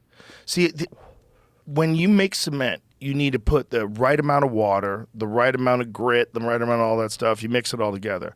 But if you have like not enough water from the beginning, your cement's bullshit. And it's never going to get better. You can't add water later. Right. That's what it's like when some people get famous young. They didn't develop into an actual human being. They Right. developed into a famous person. So the path that they took is so alien to everybody else on Earth Yeah. that no one can relate to them other than other little famous kids, and they're all fucked up too. Yeah. No, and then you have money and a weird sense of ego that you're like, I'm a star as a child. You're not Yeah. prepped to handle that. Yeah, I mean, some of them are working through it. Like I had Demi Moore on the show. She's working through it. You know, How And young was she when she became famous? Very young. Oh, really? Lovato. Yeah. Demi Lovato. What did I say? Demi Moore? Yeah. I did. Oh, I was like, I was like, wait. I was like, no kidding. Sorry, Demi Moore. That's hilarious. Oh I was my like, God, I had what no a idea. Freudian. That's I was up late last night. Because My she apologies. was young, but not that. I was like, So Demi Lovato. Sorry. I don't even And, think I know who that is. She's a singer, Yeah. actress. I'm a boomer, man. I don't know. She was in the Mickey Mouse Club, right? Wasn't she? Maybe Disney. I don't know about Mickey Mouse for sure. I could check. She was it out. definitely a Disney girl. Barney was her Yeah. first TV show. Oh. Yeah, and Miley Cyrus, she's another one that I've talked to that had a similar experience. You know, she was on Hannah Montana. She was super young, and she was a fucking superstar. Not familiar. This is Demi Lovato? Yeah. I want to congratulate Demi Lovato on taking back her gender. Isn't she like she's no longer non-binary? Sorry, I got to go to airplane mode. I have a new phone. I don't know how to get the notifications off. I'm just I'll show you. vibrating over here. Really? Yeah. Here. You go to sounds, right? I thought. No, you don't have to go all that stupid shit. All right. You swipe down from the top, right, and then you go to this right here, do not disturb. Oh. Bam. Beautiful. Now you won't get any text messages until you swipe back and go and get it. I'll show you how to do that later. Thank you. I Undo appreciate it. Very easy. I'm like 100 years Upper old. right corner, swipe down. Beautiful. Not hard. I know. Well, I'm you know. But anyway, no, you can't use my fucking baby in your stupid movie. It's fucking. Can't they make a CGI baby? They can make dragons. Look at the Game of Thrones dragons. You can't make a fucking baby. Yeah, it feels like you could do that. And now, deleted tweet, American Sniper screenwriter Jason Hall wrote that director Clint Eastwood opted for the fake baby after the first child selected for the sequence became ill and a second baby failed to show up on set. So he had to go with the fake baby. Maybe the parents had a change of heart. Maybe they called their mother and was like, you can't fucking drop your baby off to Clint Eastwood. He's Listen, too old. My feeling is they should have shot that scene differently. If you're going to use a fake baby, you have, not telling Clint Eastwood how to make a movie, but you have this guy reach in and pick up the baby, and then you shoot him from the chest up. Right. Except for a rare, like, American Werewolf in London glimpse of the baby. So you have to, like, go back over. Look how fake that looks. Bradley Cooper on American Fake Baby scene. I couldn't believe we were doing it. He goes, I was like, this is nuts. Oh, the poor guy. Imagine, and he's like a top of the food chain actor. They're making him do puppetry with a fake baby. I mean, It just takes you totally out of the movie. of course. You know, I mean, that that's a sucks. doll. That sucks. But if he shot it differently, it wouldn't. If he shot it differently, like the lady's got the baby, she's holding on to the baby. His back enters the scene. He's bundling it in his arms. Next thing you see, it's him shot up. You don't see the baby. You see him holding this. Obviously, he's holding the baby in his arms, but you look in his face. Right. I guess they wanted to show this killer with the baby. He can't show a fake baby. It's really bad. And that was not even one. I remember being in the theater being like, what? It wasn't even one that you find out later. Like, there's so many movie moments where you're like, the stunt double has a mustache and he doesn't. Like, and then you look close and you're like, oh shit, which is a bunch of those, which are always fun. Yeah. There was a famous one on Flashdance. The woman doing the audition dance, it wasn't a woman. They had a man do it, but he refused to shave his mustache. And there's a moment you can freeze frame. I'm sure you can find it where you just see. I forget the actress's name. I'm a maniac. That whole thing. Yeah. And she has it's a guy with a mustache because he wouldn't shave it, and they were just like, all right, we'll just go with it. It's a guy that was doing that? Yeah. I hope this is true. I'm going to feel like an ass if I just was told this. Oh, someone told I remember seeing it though. I swear. Jamie, come through, baby. This might be tough. Hold on. You found my bit. You found my boiling Pepsi bit. There's no way. Flashdance mustache. Maybe. She's a maniac. There's that one, and then there's the other great song from the woman that just died. What's the other great fucking song on there? It's a first when there's nothing but a dull aching dream. Oh, It's yeah. I see Take what your it is. passion and make it happen. It's not the whole dance. That was Irene Cara. Ian Carrot, yeah, she just died, Yeah. I think. But that song rules. Yeah. I'm gay. Fame, I'm gonna live forever. There was a weird time where those kind of movies were like very popular, like very musical dramas. Yeah. About people that are just talented and they're gonna make it. Of course. And they're wearing scarves and they're from the rough side of town, but they get together and shine. But doesn't that song get you as somebody Yeah. that pursued a dream? And I listened to that song and I'm like, this is me, baby. I took Yes. my passion, You're made out it there. happen. You made it happen. Fucking right, man. Do you want to live forever? I don't want to live forever. I mean, I want to live forever, but I don't. I'd like to live in this state for a long time. I've been thinking about this, talking about this a lot lately. Living forever? I think if heaven's real, Okay. and I was the devil, you know what I would do? Mm. I'd convince people that they should extend their life. Yeah. I'd convince people that they can live forever. I'd convince people to transplant their soul into a machine where they would be trapped for eternity. If you could just trick them. Right. Imagine if heaven's real. Imagine if you die one day and you're like, oh my God, it's real. It's not like a dude in the clouds and a guy Right. with a book. It's like, what'd you do when you were in 7th grade? You lied to your mom. And he's like, it's not. So what is it? What is heaven then? What if it's just some other realm where you're disembodied from your physical being, but you live in a realm of pure consciousness, just pure consciousness interacting with other consciousness. It's just geometry, just patterns. And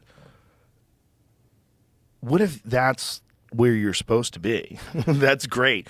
But what if this place just gets increasingly more dystopian, and as life goes on, you signed up to live forever, but now life is suck. It's just suck. It's just everybody's eating insect burgers, and all your time is monitored by the great overlord powers of the World Economic Forum, which controls the earth. You're hooked up to some grid, and you have to be attached to it and labor for X amount of hours per day in order to be fed and housed. This sounds similar to reality. Yeah, but what if it keeps getting worse? It might keep getting worse. What if that's really what hell is? What if hell is the trick that you're scared to die, so you sign up to be a part of this cyborg program, and you literally lose your soul? Yeah. Your soul gets transplanted into a machine forever, and it's the devil's trick. And it's just you looking at TikTok all day, just fucking dark web, and that's And the hell. problem is, I would never consider that as a possibility because there's so many loons that run around telling you the devil is crafty and the devil has plans for you. And you're like, sure he does. Okay, it's the devil. Right. But what if it is the devil? And what if one of the ways the devil gets you to think that the devil's stupid is has a bunch of stupid people believe in the devil? Now, is he a does he have horns in the tail and stuff? Like, a fiery guy? Because that's always amusing to me. I bet he can look at any way he wants. I mean, he's got the power to manipulate all of mankind. We're assuming that it's real. Right. He's like T-1000 Yeah. or If he's- T-2000, whatever it was. No, much more complicated than that. It's literally like tempting you to do the wrong thing all the time. What if that's like a real thing, like a real force in the universe? And it's not just the problems with human biology and the desire to spread your DNA and tribal warfare and people stealing resources from other people so that their DNA would survive and the other ones wouldn't, which is what it's been for all of human history. All the warring and all the thievery and all the horrible shit that people have done to each other. It's all like a survival thing. It's like it's all programmed in like that. You're freaking me out, Joe. Yeah. You're losing me. I'm getting nervous. You should be. You should be a little nervous. Like what if the trap, the big ultimate trap, is downloading your consciousness into something? Right. Like, what if the soul actually can be contained? Like, what if there's a way to actually put it into something? Like, we think of the soul as being, like if you believe in it at all, you think your soul leaves your body when you die. But what if you can suck it out of your body before you die, lock it up in a Ken doll? I would love for someone to try to suck my soul out via the cock.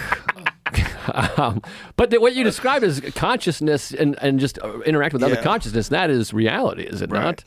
Or what if you can make duplicates of your consciousness? Mm-hmm. What kind of a hell would that be? What if you just couldn't help it, like one of them ladies that has big giant fake butts?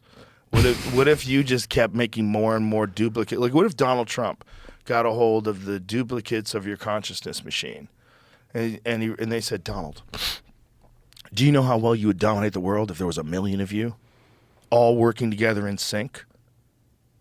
This is, I mean, literally And it's like the worst tremendous. 1 million. We can do 1 million. We could do 1 billion. There's so Someone many else of might me. say 1 million's enough. I would say it's not. There's 8 billion people. Why aren't there 8 billion Trumps?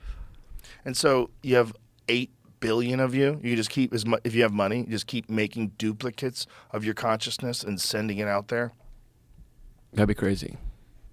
That's all I have for this one. We're going to reach a point, like we were talking about, like changing your structure, like using genetics. They're going to do that, and they're also going to merge. People are going to merge with machines. It's going to happen in our life. Do you think? 100%, 100%. They're already working on it. They're already working. And the doorway to it is going to be helping people with neurological conditions, injuries, spinal cord injuries. People can't move their bones, or they can't move their muscles correctly. Right. But I feel like people are just going to have robots that they work with for a while, at least, before they merge. Don't you think? I think the real dilemma is going to be what happens first and what has to happen first.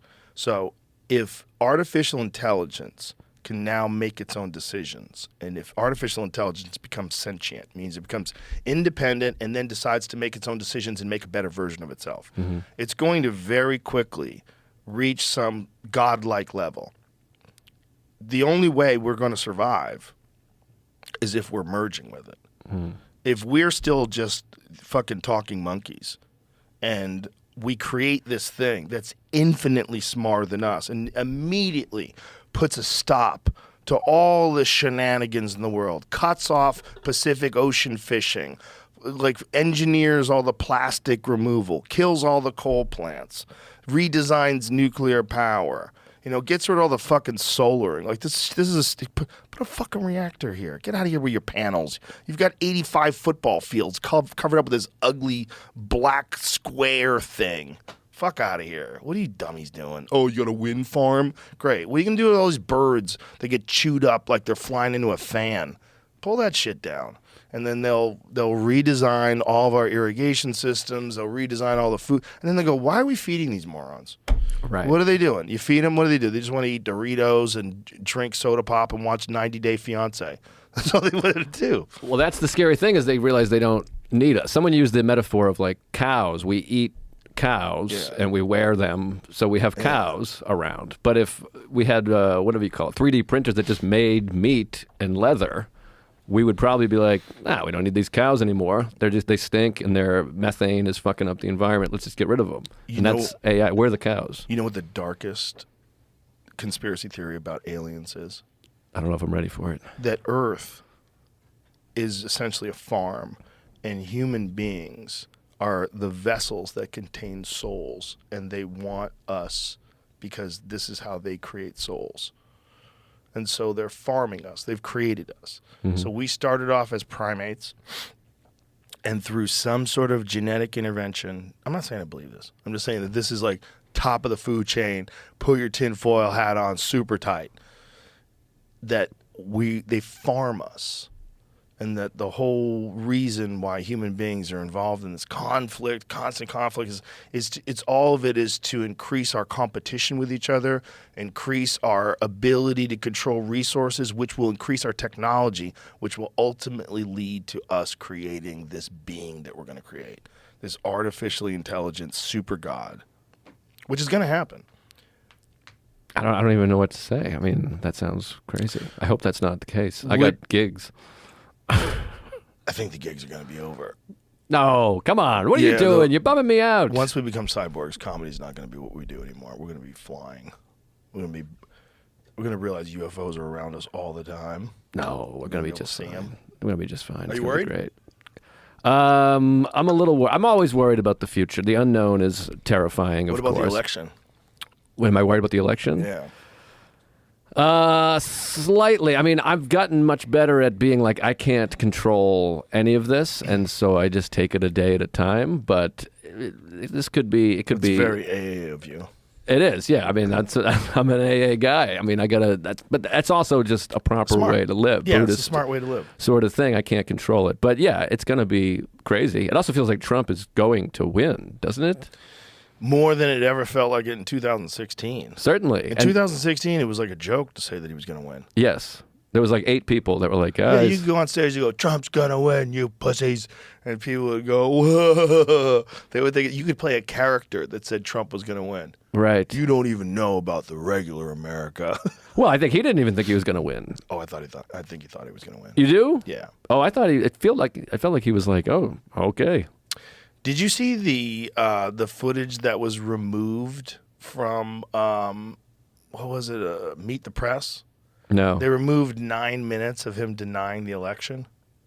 Oh, of Trump denying? So he does this interview, and the 9 minutes that got removed is all him talking about the Hunter Biden laptop, that was election interference, and that they were doing ballot stuffing. The lady's going, that's all been disproven. That's been disproven by the heads of your intelligence agency. That's been disproven by your team. You know that's not true. And they're like going back and forth. And it's like, it's really wild. Let's move on to more productive topics, Mr. President. Let's move on, Mr. President. And he's like, it's real. They stuffed the ballots. You've seen them stuff it. You've seen the photos. It's a wild conversation. And they took it off the internet? Yeah. Well, they took it off the show. And he's essentially saying, like, if he went to court, he'd have so much evidence that he'd win in court. Right. But why don't they go to court then? This is what I don't understand. I don't want to I'm agnostic about all this stuff until you show me, like, what kind of evidence is involved in this. But am I just consuming too much mainstream evidence? I mean, media? Like, I think there is no evidence. I think he's completely... Well, what he's saying is that there is evidence and that he needs to provide it in court. And what I'm saying is, like, why aren't you in court then? Yeah. Like, what? Because he's lying. Well, I don't know. He's not just Donald Trump's not a guy that's going to sit on evidence that's going to show that he won. But that's a big lie. And the other things that he said before, they were saying that he was lying about Hunter Biden.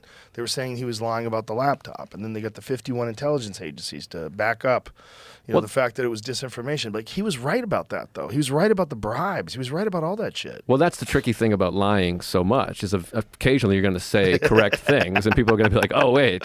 Well, no, you know what it's like? It's like you're lying about another liar. Well, you're telling the truth about another liar. Like, Right. It doesn't mean that you don't lie. Yeah, of Just course. because you catch someone lying doesn't mean you don't lie, too. Yeah, I mean, Donald Trump has certainly said many true things, but That's a good point. it's hard to parse. Parse? What's the word there? Part and parcel, I think. Yeah. I can't remember, but like for instance, part I and was parcel. lying about the dancing mustache guy in Flashdance. Pierce. I validated you on that. Oh, Jamie thank found Christ! it! Woo! So what it You is got is it? there's I've been a- sweating. See, there's his cock. There's a stunt double for part of the dance. So you can see how giant his quads are right there. Oh, compared to yeah. the rest of this. I'll play it for you though, so you can see. Oh, so there's her. That's her. She's very And shapely. Here it switches to the guy, like right now. And then he'll do this cool move that maybe she couldn't do. You can see he's got tights on. This. Yes, this is the mustache. Oh, he's so jacked. Yeah. That's me right there. So like if I paused a little bit, you can kind of tell it's not. That's so crazy that he didn't take the mustache off. Can you see the mustache at some It's point? That re- is it's really so hard to see it. obviously a dude. That's But so yeah. crazy. And it's a jack dude. And you can Look see at this. Oh, yeah. The guy looks Look like an at the MMA fighter. hamstrings. Those hammies, baby. He's so thick. I'm not seeing the mustache all that I don't clearly, honestly though. see the mustache. I No, I found don't think there's another a thing mustache. explaining it. It showed the guy. He definitely has a mustache. But He's fucking jacked, though. Look at her hair and look at his hair. Like, look where they're spinning. He's got fucking short hair. They didn't even give him a wig. Look.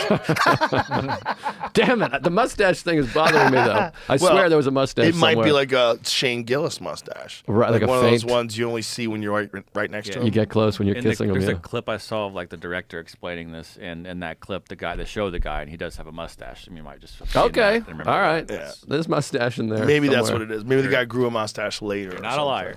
You're not a liar. Something. He was a dude, though. Can I start another cigar Fuck up? Is yeah, that all get right? in I mean, there. all this alien talk, we're all going to die. I'm having a child. You're telling me the world's going to end. Oh, I don't think the world's going to end. I think the world's going to change. But will it be? Are you a hopeful person in general, or are you pessimistic, optimistic? I'm more optimistic than I am pessimistic.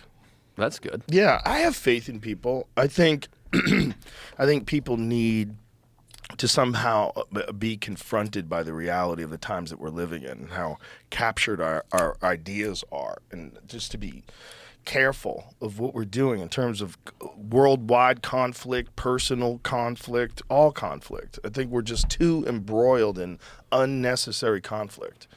I think it's fucking dangerous. It's just the political conflict, the social conflict that we have.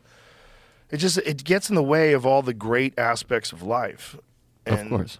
And the problem is, it's like people want things to be better, and they think, and they're convinced that this path is the way to make things better, and the other people are convinced that that's not the way to make things better, and there's no meeting in the middle. And these people are Nazis, and these people are Marxists, and it's like, Well, so much of this is social media. Don't you feel like? I know I'm not 100%. coming out with like a groundbreaking theory here, but I mean, I think social media is really fucking us and dangerous, and would all be improved to limit it to some degree. yeah, I'm getting a new phone and not putting any apps on it. I'm keeping an old phone that I'm gonna use for social media, where I'll go and post things and stuff like that. But I'm done. Yeah, it's really not good. But the AI stuff, also, they could fucking cure cancer and what do you call it? What's the other one? Alzheimer's and all that shit. And climate change, fix that shit up. Get a carbon vacuum, suck that shit, put it right in the earth. That's all positive. I was reading about some controversy involved in some fake meat company, where one of the whistleblowers is saying, like, "Are we the next Theranos?" Who's that again? Theranos. Theranos was that lady Elizabeth Holmes, who right. who faked these blood test things. I think this thing's dying. No, let me give it to her. You gotta need to like rejuice it for some reason. You need the It's touch. almost like it's leaking. I think it might be like leaking fluid or something. It's gonna blow. If it blows, I'll look away. Oh, God. Let me look away. Just get my neck a little bit. Comedian Joe Rogan torches tits during podcast. Be a cool scar. It's a little tit torch. So you are an optimist. Yeah. You're like, if I light myself on Most- fire, it'd be a cool Most scar. of the time, I'm optimistic. But I'm also, look, the world is far better right now than it's ever been. And it seems to always be moving in a far better direction. And even all the social conflict, like a lot of the shit that I don't agree with, like a lot of the youth gender ideology stuff and a lot of the social justice warrior stuff, I see why it would be a good idea to pursue this idea of making things more equal for everybody. Like, it's all in the right vein. I just don't think it works. I don't think it works accurately with human nature, but I like the fact that that's the direction that people are pushing aggressively rather than racism. Like, imagine if like the same exact anti-racism like energy was now pushed towards, you know, a racist agenda like Nazi Germany, because that was the same kind of thing. Right. But it was a negative thing, right? It was an extermination thing. But I think people, we got to be real careful about like the conflict that we get in for fucking no reason. Yeah, but it does feel like everyone is coming from what they feel is a good place. Exactly. As did Hitler. I'm sure Hitler was like, we got to get rid of these Jews. It's going to be better for everybody. Yeah. So like, everyone thinks they're coming from a good place. Well, all the ideas of eugenics, those guys probably all thought they were coming from an idea of a good place. But to us, it's horrifying. So you're going to, all the weak people, you're just going to kill them? Right. And just have only like the best, strongest, like best, like, okay. Your music's going to suck. Right. Your fucking, your music's going to suck. Your food's probably going to taste like shit. You're comedians. I mean, my Comedians God. are going to suck. Your authors are going to suck. Yeah. Like you're going to change. You're going to become a warrior class. You're going to be the Spartans. Is that what you're going to do? Hopefully, don't you feel like maybe people will start, there's more and more studies about social media, what's healthy. We know more and more about what's healthy, getting into the outdoors and being with people, being of service, as there's many, not to get AA again, but like there's many scientific studies that like when you're serving other people, that's the key to happiness. And there's more and more podcasts and books and studies about this. So hopefully people go, boy, I'm really fucking depressed and unhappy. Let me get into nature, put my phone down, be of service to others. And you have more people doing that. You do, but I think it's like the warnings on cigarette boxes. Everybody knows they're there and they keep smoking cigarettes. Social media is super addictive, man. But less people smoke than before. That's true. So they have worse. Still a lot of people smoke. Of course. But You might have more people that realize that social media is detrimental to your mental health. Yes. You probably have more people that would recognize it, yeah. And I think more people do recognize it now than ever before. The problem is once you're hooked, it's fucking super hard to get off of it. yeah, it's really hard. I'm bad when I'm by myself. When I'm with people, I'm very good about being present, but I spend so much time on the road. And when I'm in the hotel, I find myself being like, I'm going to watch a movie or read, and then I read 3 paragraphs, and I'm like, oh, what's up with that guy? And I go to Wikipedia and start reading shit. Yeah, the thing to me is, I love the fact that you can get entertainment on your phone. I love YouTube. I love podcasts. I love the fact that you can listen to music. I love that. That's my favorite part of the phone. I feel like that's overall net positive. Mm-hmm. I could watch ESPN Plus on my phone. I watch fights, like live streaming, just with 5G. Just if I'm stuck somewhere, like there's a UFC card, fucking set my phone down right here, and I can watch the fights. Yeah. Like I've had to do some boring ass shit that I agreed to do, and really part of it you're just sitting there. I'm like, I'll bust out my phone. Right. I got the fights on now, right? I love that, but the social media thing where people are checking their likes and checking what everybody else is doing and I just think that robs you of time to just interact with people and think. And I think we've become super accustomed to that thievery to the point where we just sort of accepted it. And I've only gone a couple of times without doing it. But one time that I did it was in Hawaii. I broke my phone. I dropped it, and it just started randomly dialing phone numbers. Fun. I'd hold it up, and it would just randomly dial, and I'd press a button. I'm like, look at this. And then it would dial somebody else, and I'd press send, end, and then dial someone else. And you couldn't stop it from doing it. And I restarted, kept doing it. So I had to order a phone from Apple. I was on Lanai. It's a small island. Okay. It took like 3 days to get me a phone. But during that 3 days, I felt so much better. I had the same thing happen. I was at Denver Comedy Works a few years ago. The same thing. My phone just crapped out. And I Yeah. had like 2 days without it. And you're like, this is amazing. Yeah, I was like a normal person again. Yeah. And I was with my family, so I knew where everybody was. We were all hanging out together. So it was like normal. And I was like, oh my God, this is such a better way to interact in life. And then as soon as I got my phone, I went right back to it.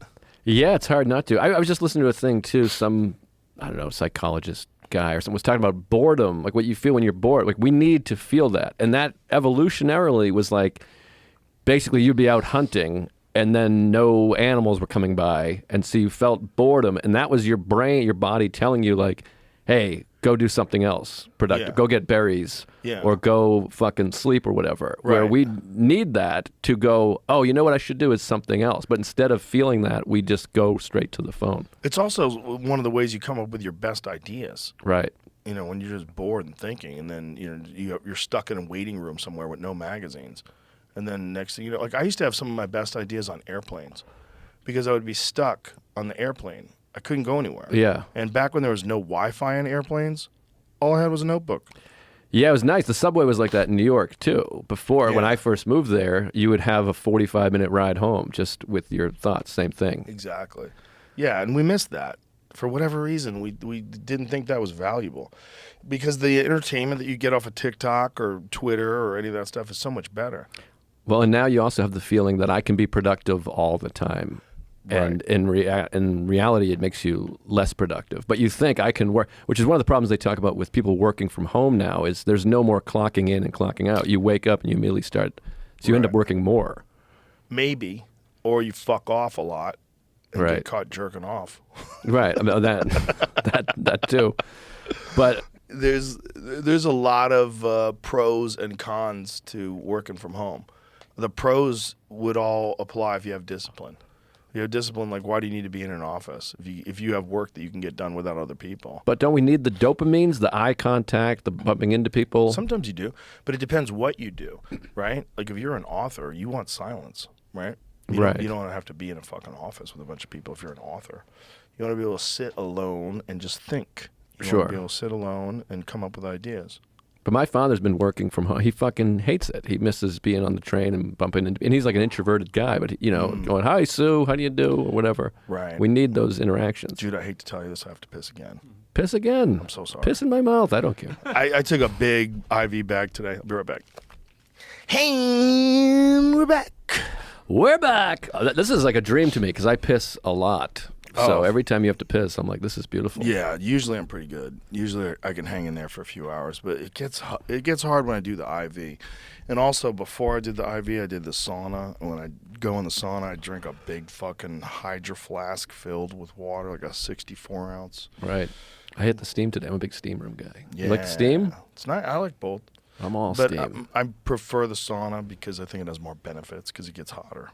Oh, really? The steam's like 120 degrees. Yeah. Yeah, sauna gets like, I do 185. Is that healthy? It seems to be for me. Yeah, I don't have a problem with it. But I built up to it. I do 20 minutes at 185. I used to do 25, but 20 seems to. Sometimes I'll still do 25, but especially if I've done the cold first. See, I find I'm at the gym. I don't have my a personal sauna, not yet. After this, I feel like you never know. But that was sarcasm. But I feel like the sauna at the gym is like 110 or something like that. Nah, Is it it's higher than that? probably warmer, but I bet they don't jack that sucker up too high. They probably won't let it get up to like where I like it.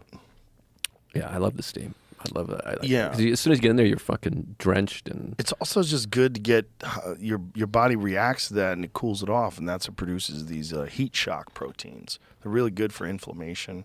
Hot baths are good for it too. There's a lot of different heat exposure is very good for you, but the best, at least in terms of like the amount of studies that have been done, the best work has been done on the dry sauna, not even an infrared sauna, which also has some benefits. But the dry sauna, they did this study in Finland that showed over 20 years, people that use the sauna 4 times or more a week showed a 40% decrease in all-cause mortality. wow. Strokes, heart attacks, cancer, everything. And it's this anti-inflammation effect, they believe, from the heat shock proteins, because your body deals with this irritant, like this heat, this pressure this like thing where your body has to react to a very extreme condition. Right. And in doing so, it creates this anti-inflammatory properties to kind of protect itself. And then when you get out of there, it just flushes through your body. It just feels so good. Maybe I'll start doing more Feel sauna. relaxed. Yeah. It's great. All right, I'll go sauna. But steam's great too. Well, like it feels good. Steam's good for your voice and your Skin. Yeah, I'm glowing. Yeah, and it's weird in there. It's fucking foggy. My buddy, a friend of mine and I, we used to go to 24 Hour Fitness in California, and one of the guys who was the manager of 24 Hour Fitness, they had just moved him over from West Hollywood. Yeah. And I go,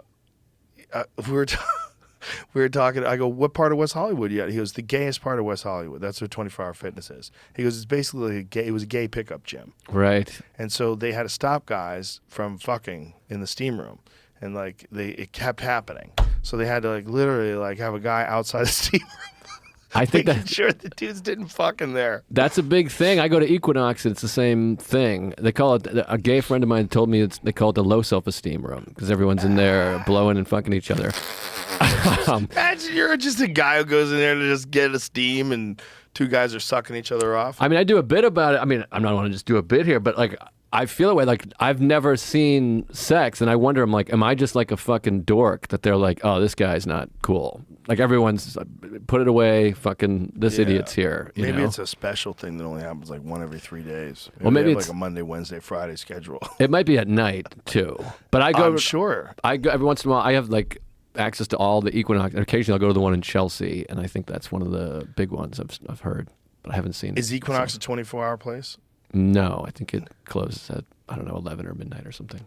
I think it depends. But I've been going to the one here and hitting the steam room, and it's just me. But when I'm in there, I am like, is something about to go down? Unless someone Right. ask You me. never know. Because I'd like to be asked. I did have a guy flirt one time with me, and he was quite flirty. And it was nice because he was complimenting my body, which, you know, I enjoy. Nice. I wasn't going to fuck good? him, but I still was like, thank you, man. I appreciate it. Yeah. Did he ask you if you were straight?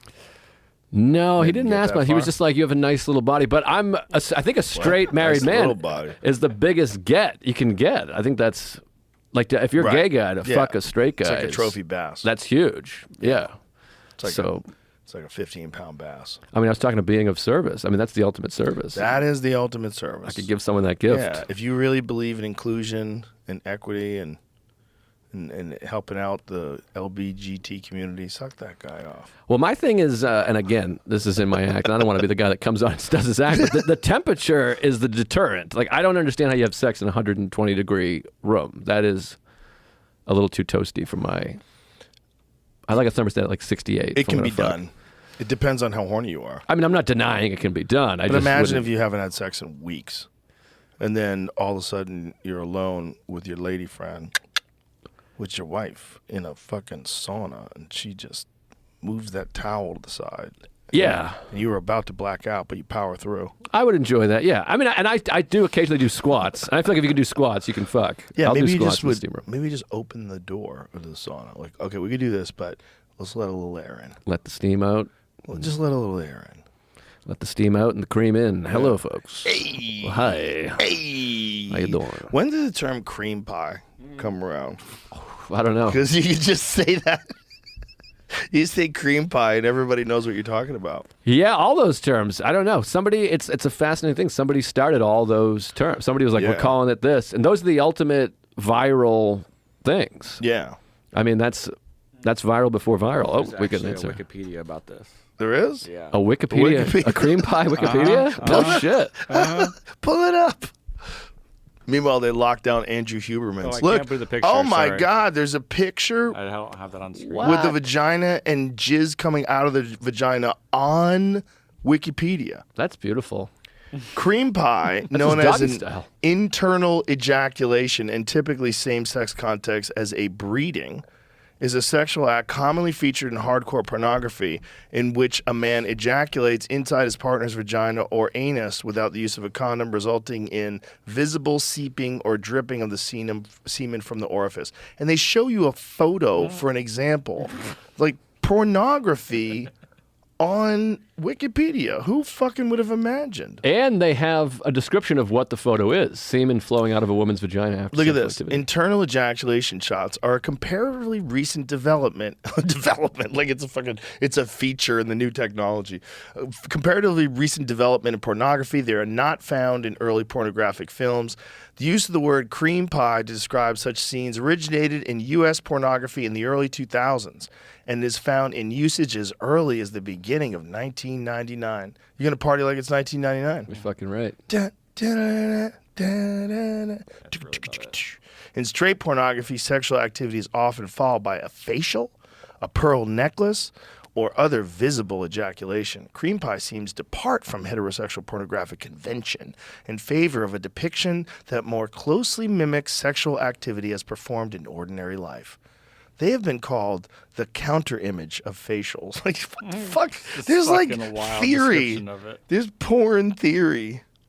Wow. How bizarre. You ever eat your own cream pie? What do you think? I know I have a friend who said he's done it many times, and this is I often debate this with people. It's one of my favorite topic of conversations with women, where he claims the women were all into it. He said he's done it 7 or 8 times, and they were all into it. And I claim they are lying or humoring him. Because I've asked many women, and the women I've asked, and maybe I hang out in more conservative, sexually conservative circles, but all the women I've asked were like, I would be tremendously off-put by that.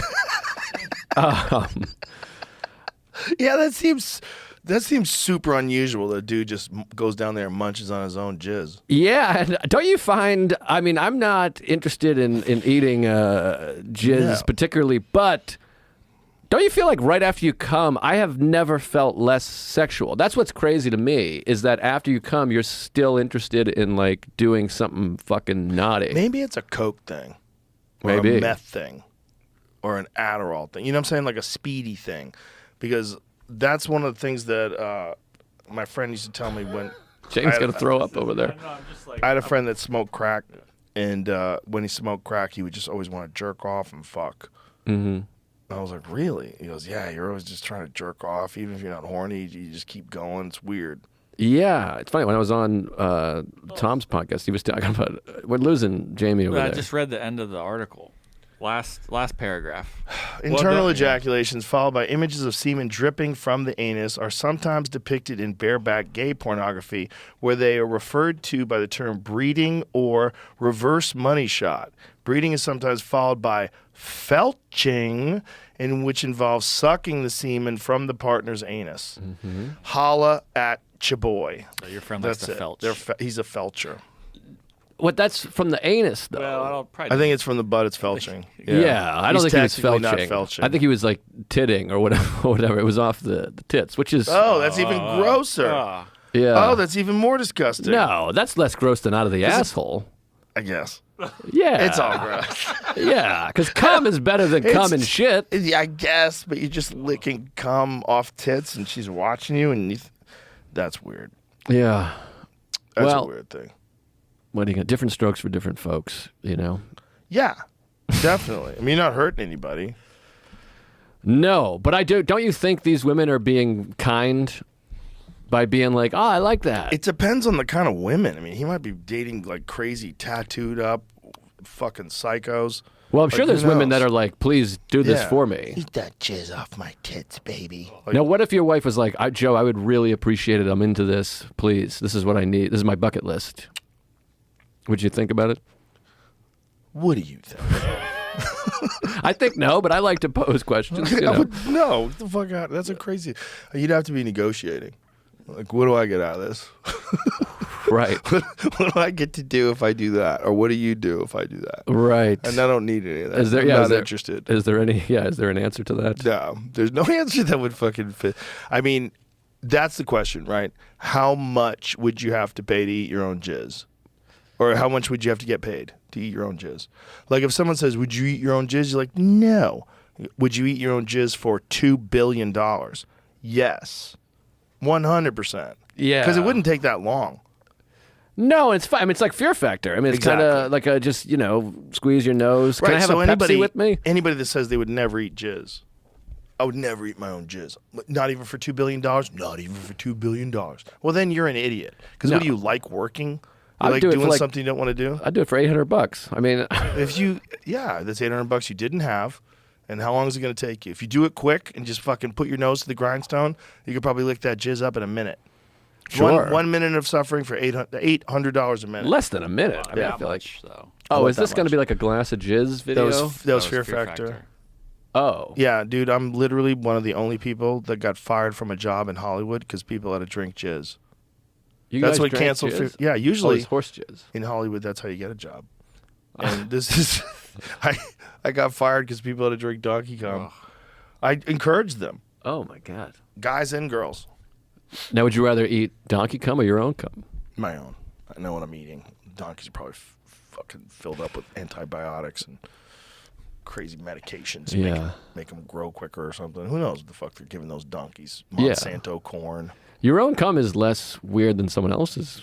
For cum. sure. But then you think, I mean, again, I think that this is are we being bad people? Because most women we know and gay men we know have eaten cum, and they're So very what? nice people. They're good for them. Doesn't Yeah. mean you have to do it. I'm not saying I have It's to like, do it. I'm oh, saying I maybe got vaccinated. You should get vaccinated. I'm not saying we have to do it. I'm saying should we be pretending it's so, not pretending, but projecting out that it's so horrible? Because many No. people do it. No, we're stating our opinion on what it is like to us. You're allowed to not want to eat your own jizz. Good point. I just don't want to say it's gross. I don't care Gross for to it. you. It doesn't mean it's gross to everybody. That's a good. Sushi is also gross to me. Yeah. But Well, I was going to bring that up. There's certain types of sushi where they use semen sacs. ooh, I've had that. semen sacks. Yeah. There's certain kinds of there was a really high-end sushi place in LA and they had all these wacky sushis. And one of the things they had was it was like fish semen sacs. Oh, sounds like a department store. Semen does. sacks. It does. It sounds like something that would be smash and grabbed. Oh. You'd see one of those Instagram videos of dudes with masks on running out with purses and shit. Yeah. Yeah, what is it? See if you can find what that is. Shirako. I should ask Philip Franklin Lee. It's called Shirako. It's popular in Japan. Yeah, there it is. Okay, I consider myself a pretty Yeah, it's adventurous just eater. a story about eating it. I don't know if that's important. Yeah, does it say exactly what it is? Yeah. Does it describe it? Yeah. Fish sperm. Yeah. Is the milt. The milt or sperm sacs of male cod. It's served both raw and cooked form in restaurants all over Japan. Yeah, I had that. That's not. That's not my scene. I've had whale. I've had whale and deer and sushi, but never cum. You compared whale to deer? That's hilarious. Well, I'm saying those are unusual foods that don't get eaten that often. Deer's pretty usual. Venison? No, not in America. What? I mean, you eat it, right? But that's not like if you go There's to a fucking. lot of restaurants that serve Really? wild game. Yeah. Elk tenderloin. You've never seen that on the menu at a restaurant? I'm not saying I've never seen it, but they don't have it at Burger King. They don't have it at Chili. You go to the Outback, they're not going to be like, "Do you want used to deer?" have it at Arby's. Is that right? Yeah, Arby's had a venison sandwich. We have the meat. Right, but it's rarer than a cheeseburger or a steak. They had that, right? Didn't Arby's have a venison sandwich? I'm not imagining that. This right? could be your dancing mustache guy. Well, Didn't they? bringing back. Oh yeah, okay. 2017, bringing back their crazy popular venison sandwich. Yeah. There you Thick go. cut Oh, okay. venison steak. Hey, I could be wrong. Now they have a that's big game Arby's. burger they've just launched. Hey, there you go. I don't think whale's unusual. Yeah, Yeah. both were in Norway. It was reindeer. Does that make a difference? Yeah, reindeer is caribou. Okay. Yeah, it's Well, a there you different go. animal. Oh, it's a different animal. It's literally what was on Santa's fucking sled. All right. Well, I had reindeer. You know what the difference between a reindeer and a caribou is? No. A reindeer is thought in this a was a joke. fenced-in area. A caribou is wild. Oh, okay. Same animal. I literally thought this was gonna be like a street joke, like a No. kid's No, popsicle no, stick no, joke. No. When they call it a reindeer, it's when they're captive. Because they can domesticate them and they even ride them. That's fun. Yeah. There's this dude that I had on the podcast who won Alone, Jordan Jonas. Really cool guy. You ever see Alone? No, but I know about it. I just heard about it. His recently. episode was amazing. He shot a moose with a bow and arrow, and then a wolverine was stealing the moose, and he killed the wolverine with a hatchet. Holy shit. It's a crazy fucking show, but he had a massive advantage going into that show because he had spent time living with tribal people in Siberia. Wow. Like he had spent time with all these folks that they ride around on these caribou or reindeer, right? That's- Yeah, they domesticate them. That's fucking crazy. Yeah, see if you can find some of those photos. Like Santa, They like also- a real life Santa. They also kill them and eat them. You know, it's kind of interesting. It's like they have this very strange relationship with them, but they revere them because it's a massive part of their survival.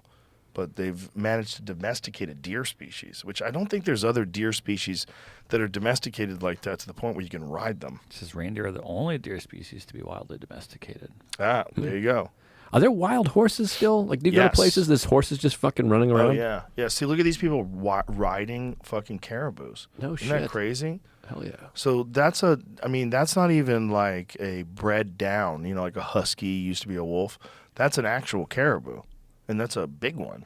They can fucking, you feed them and you can ride them, which is crazy. And where so is these this? people herd them. This was in Siberia where he did it. I don't know where this is right here. Mostly that area. Click on that big picture with the article below it. Reindeer riders, historically semi-nomadic people in several parts of the world have domesticated reindeer. It's Mongolia. a place to go. Wow. So it's in Mongolia. I know it's in Siberia. Yeah, there you go. Mongolia, Siberia, Northern Europe, perhaps in Norway. Isn't that wild? So this dude, he lived with those folks. So, that's a hard Scrabble life, so he had a massive advantage being alone. And he was good with the bow and arrow, so when he killed a moose, he had food for 6 months.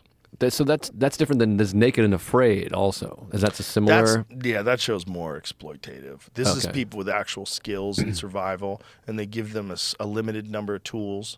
Like this guy was allowed to have a few tools. Right. You're allowed to have one of these, one of that, one of those. And then you have to build shelter, you have to find food, you have to do all these different things. My friend James Patterson, a comedian, he came up with a good show idea that I think is good. Don't say it out here, someone will steal it. You think? Oh, yeah. But it's already said. We have it timestamped. Can I not say it? Because it's pretty good. I've Unless you want to him. go to court I've credited him. and fight those weasels. No one's going to take this. Oh, they'll this is take gold. You know the Into the Wild? You know that book? Yeah. John Krakauer, my favorite book of all time. Good book. Love Krakauer. You ever have him on? He's a fascinating guy. I've never met him, but his books are amazing. But anyways, he, Christopher McCandless, it turned out he was quite close to civilization or whatever. Or Yeah, people. really close. And my friend James had an idea that we should take people, put them where he was, and they have to have consensual sex with a woman within 72 hours. So they have to get out of there. But once they're out, that's not the whole show. Then they have to hook up? shower up and hook up with a woman. God. It's pretty good. You have a survival show and a dating show combined. You know what's funny? If it was the opposite, if it was a woman and she had to have consensual sex with a man, it's a fucking home run. But that's quite easy. Isn't that amazing? She could just, all she The has to do is get out difference of the in the woods. desirability of men versus female is Yeah. quite amazing. Is it desirability or the need to fuck? Like a man will fuck anybody. Is it because women are more desirable, or is it because No, men well, need it's to fuck also more? women are more vulnerable because if they fuck, they might have to carry that guy's baby around with them. So genetically, they're more reluctant to breed unless they know you better, unless you're, Right. Good point. Yeah. But isn't that a fun show? I'm not saying it's the greatest show here. I mean, It might be fun. if you hate it, it's not my idea. It was my friend James. It might be fun. What was the show, MILF Manor, where the ladies brought their sons and the sons banged all the other MILFs? I don't know, but I want to be part of it. I mean, that's the show. I got to talk to my agent. Isn't that what it was called? Was it MILF Manor or MILF Island? I remember we were watching a preview before the show actually came out. And we were predicting what the fuck was going down on MILF Manor, but I never watched it. I'm about to have sex with a MILF. My wife is about to be a mother, and I'm going to have sex. Bow, bow. I haven't had sex with a mother in When is she about a to long pop? time. Like 3 weeks from now. Wow. It's crazy. This is my last hoorah. I'm out there. We're going. It's all happening. You're going to love it. Yeah, I'm very excited. I think it'll be great. Yeah, you're going to love it. It's a life changer, that's for sure. Yeah, of course. Perspective enhancer, it's going to be wild. Yeah, I'm excited. I'm looking forward to it. I think it'll be fun. You worried she's going to hear, is it a boy or a girl? It's a boy. No worries then. Yeah. It's going to be weird. I mean, I've The girl's hearing all your material about you not liking your balls played with. yeah, I mean, all this stuff. I mean, but my son's going to hear all this. Yeah, too. but It's he's going to be go, weird. me too, Dad. Yeah. What the fuck are they doing down there? Good point.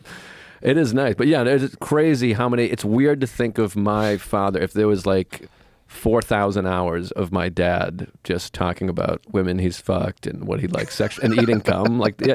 And whether or not you would eat cum for $1 million. I mean, isn't that- I'd eat cum for $800. I mean, how crazy is the idea of you hearing your parents talk about eating cum out of somebody's asshole and you're like, what the fuck? Maybe in the future that won't be scary at all.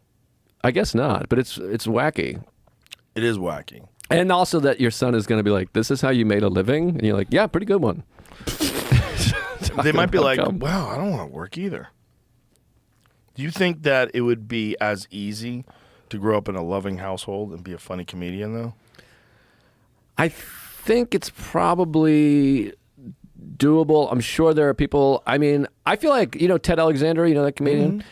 One of the best comedians ever. He's like one of my favorite comics. And he seems to come from a very good home. He's talked about his parents. He's very family oriented and just a community guy. He seems very normal to me. And he's hilarious. Yeah, it's possible. It's possible. There's the outliers. Because, I mean, you can come from a very loving and silly family. Right. You know what I mean? Like, your family was very fun, and we were all together telling stories and fun and silly. But the point was, what I was going to try to get to is there any stand-up comic who had a kid that became a great stand-up comic? Oh, the kid becomes a comic. Let me think. I think Greg Giraldo's son is doing comedy. Is he good? I've never seen him. I think he's very new. He's also probably gone through a lot of pain. Of course. It's a different thing. Yeah. Yeah, almost like you're carrying the mantle for your father, who was a great comic. Who else is... Is that the word, carrying the mantle? Why does that sound so dumb? Right? It's, carrying the mantle. I'm thinking like mantelpiece. Well, you don't carry a mantle. Mantelpiece is the place where you put the mantle. Yeah. So mantle, what is a mantle? It's like an Mickey award. mantle. Isn't that the top? No, that's the top of the fireplace. That's is the mantle. mantelpiece. That's a mantelpiece? Yeah, I think. I only just know it as the mantle. Mantle, Carry the to mantle. hold a specific role or position along with any associated responsibilities. And then what does mantelpiece mean? Google mantelpiece. I think mantelpiece is where you showcase your mantles. I don't know. What does mantelpiece mean? I don't know mantelpiece. Isn't mantelpiece the fucking top of a chimney? Like a fireplace? Isn't that That's a what mantelpiece? I thought that was just mantle. Yeah, it's Jamie, just can a you mantle. just Google mantelpiece? I don't even know how to...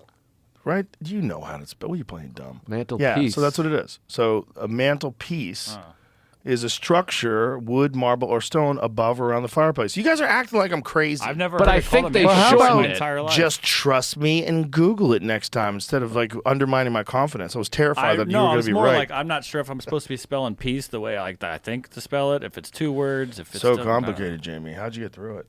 I mean, have no but I idea. think people shorten it Managed it, to though. mantle. Is that what it is? Did they?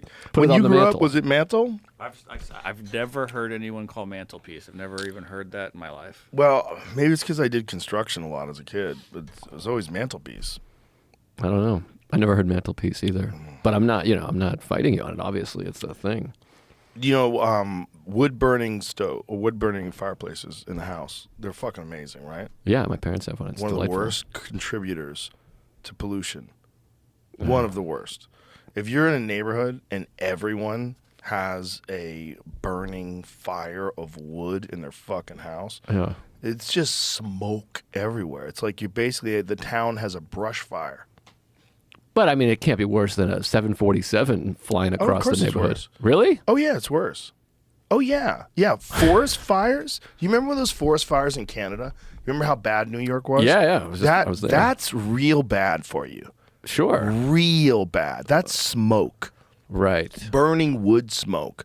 The jet is like up in the sky and it's dispersed by winds. It's not good, but you're not like getting it in the face. Right. Yeah. You're good getting point. that smoke in your face, man. Have you No, ever 'cause been it's around- going up the fucking flute and into the sky. No, it's going up like this, and then it settles down everywhere. Ah. It's like a fog in the neighborhood. That's why you smell it everywhere. It just depends on how many fireplaces you have, how close the houses are together. But I never even thought about it until like 2 years ago. I was reading this article about the amount of air pollution that comes from wood-burning stoves.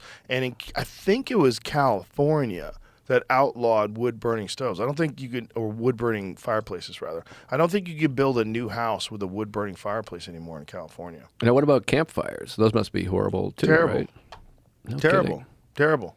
But campfires is like, there's one little fire, and it's, hopefully you're fucking smart. You know what you're doing. It's not too windy, and you know how to make it in a clearing and all that, so you don't light the fucking whole woods on fire. Right. But, yeah, it's not good. The real bad thing is obviously forest fires. Forest fires, wildfires, when those things get going, like entire towns are blanketed with smoke for weeks. Yeah, it was crazy. I mean, I was in New York earlier this summer or spring. I think it was summer, and it was fucking wild. You couldn't see the buildings. The weird thing was it was like an orange color. Yeah. And everybody was speculating, what are they burning? That was when the tinfoil hatters were talking about, like, there's a bunch of chemicals that were missing from some train. Do you know about that story? There's some toxic chemicals that were missing. Like, they're burning the toxic chemicals up in Canada. No, I didn't. I don't get a lot of the good conspiracy theories. How come? Baseball talks in your head. I'm all baseball. I'm Scorsese in baseball, baby. I like to live a nice, innocent life. Just Good for you. Cruising along. Good for you. Writing bits, watching for sports. The sky's orange for whatever reason. Who cares? Well, because the sun is behind it. The sun and the smoke, so it makes orange. The sun is orange. I've colored. It's a big. I've never seen it that Well, orange. it's yellow, whatever. I've never seen forest fires that orange. The sun's not yellow, it's chicken. It's white? Bob Dylan. It's white. What is, the sun? Yeah. Yeah, it's what you're getting through the blue of the sky and all that's what makes it look yellow. Well, whatever. That's another conspiracy theory. But that orange smoke, show me some photos of what that looks like, the smoke that was in New York City. Because it looks crazy orange. Like almost like yeah, like but you're burning Cheetos. But isn't the sunset is orange? So the sun's setting and you got smoke, and so it becomes orangey. Maybe. But I don't think it was during sunset that this was happening. So what do you think? Like people ran down and threw chemicals in the fire? No, I think it might be just whatever the kind of wood that's burning, what kind of, what's getting burnt. I don't know. I really have no idea. All right. You ever see how many fucking trees are in Canada? There's a lot of trees. There's like some, That's what it looked like. some amount of billion trees. So this is 1:30 p.m., 1:45 p.m., 2 p.m. That's unusual, dude. Yeah. That's not just the sun. That's unusual. Whatever the fuck that is, that's very unusual for it to look like that. Go to the last part of the frame, Jamie. So this is what it looks like as it blows in at 11:30, 12:30, 1, 1:15, 1:30, 1:45. Like right there. Stop at 2. Yeah, that's bad. That's not normal. No. That's a dark orange at 2 p.m. So that's not like sunset. It's weird. I mean, I don't know why that smoke is orange, but it's fucking weird. So that's when the conspiracy theories come in. Right. There's hundreds of thousands of gallons mixed. They're trying to poison us. Depopulation. Do you believe it? No, I don't believe it, but I don't know. I mean, I don't know if something else burnt up there they're not telling us about. Right. I mean, it's Canada. Yeah, you never know. You trust them? Who? Canadians? Canada. I trust the people. I like hockey. I like hockey too. I like Jim Carrey. I like the people. The people are awesome. Yeah, they're the best. The people running the country that are a problem. I don't really know much I think we about should build a them. wall. Fuck it, let's do it. Build a wall. We got a lot of wood. It's all wood up What if there. it catches fire, though? It'll be like so fucking orange. Just make a ditch next to the wood so that the fire doesn't spread. That's not bad. No, I love Canada, and I looked it up one time because my father-in-law once said there was he goes, there must be 2 trillion trees in the world. What do you think the number is? In the whole world? Yeah. I think he went high. I believe it's less than that. I'm going to say 1.7 trillion trees. I think it's like It's a total guess. I think it's in the billions. I'm gonna say it's like 400 billion trees. I bet it's more than that. I think I remember, but I also thought fucking that lady had a mustache. So You're both wrong. What is it? 3.04 trillion. Whoa. wow, it's more. Oh, maybe I see. I knew he was off, but really he went low. Wow. Well, maybe when he said it, it was that number. I mean, this was like 3 years ago. Well, this is the thing. This is the crazy thing about this whole climate change discussion, and one of the things that people conveniently like to ignore. This is one of the greenest periods in recorded history. When you think like we're cutting down all the trees and there's less trees, there's less green than ever before. Right. No, carbon dioxide is food for plants, Right. and there's more plants now than there have been in the last like 20 plus years. What is when they say the greening of Earth because of climate change? Google that. Like, what percentage more green is the Earth today than 50 years ago? Is that probably because there's more rain and shit, or what? More carbon dioxide. Right. Yeah, literally, it's food for them. But there's huge forest fires all these places like Greece that they didn't used to be. Yeah, in. but that was man-made. This is the other Right. thing they keep talking about with all this climate change stuff. Yeah, there's definitely been forest fires, but a shit ton of them are man-made. A shit ton of them are accidents. The one in Hawaii, power lines fell over. A lot of it's bad maintenance. The Hawaii one's definitely bad maintenance. They didn't chop down the dry grass near the power lines. They also need to bury power lines. That's fucking stupid. And especially in places you got high winds, bury your fucking power lines. You Right. know, like look what happened. And the United States should take care of that too, by the way, right? And then there's also forest management. Like, you're supposed to go into these forests and take out all the dead wood. Right. Controlled burns and all that shit. Yeah, but they have to take it out. They remove it, and it's valuable. They can do stuff with that wood. Right. So they need to log the dead wood out of the forests, and they were talking about that during the Trump administration. He was blaming some of the fires they were having in California on poor management of the forests. And then I was like, that sounds like a ridiculous thing. And then I talked to a guy who actually works with wildlife biology, and he's like, it's really critical to do. Right.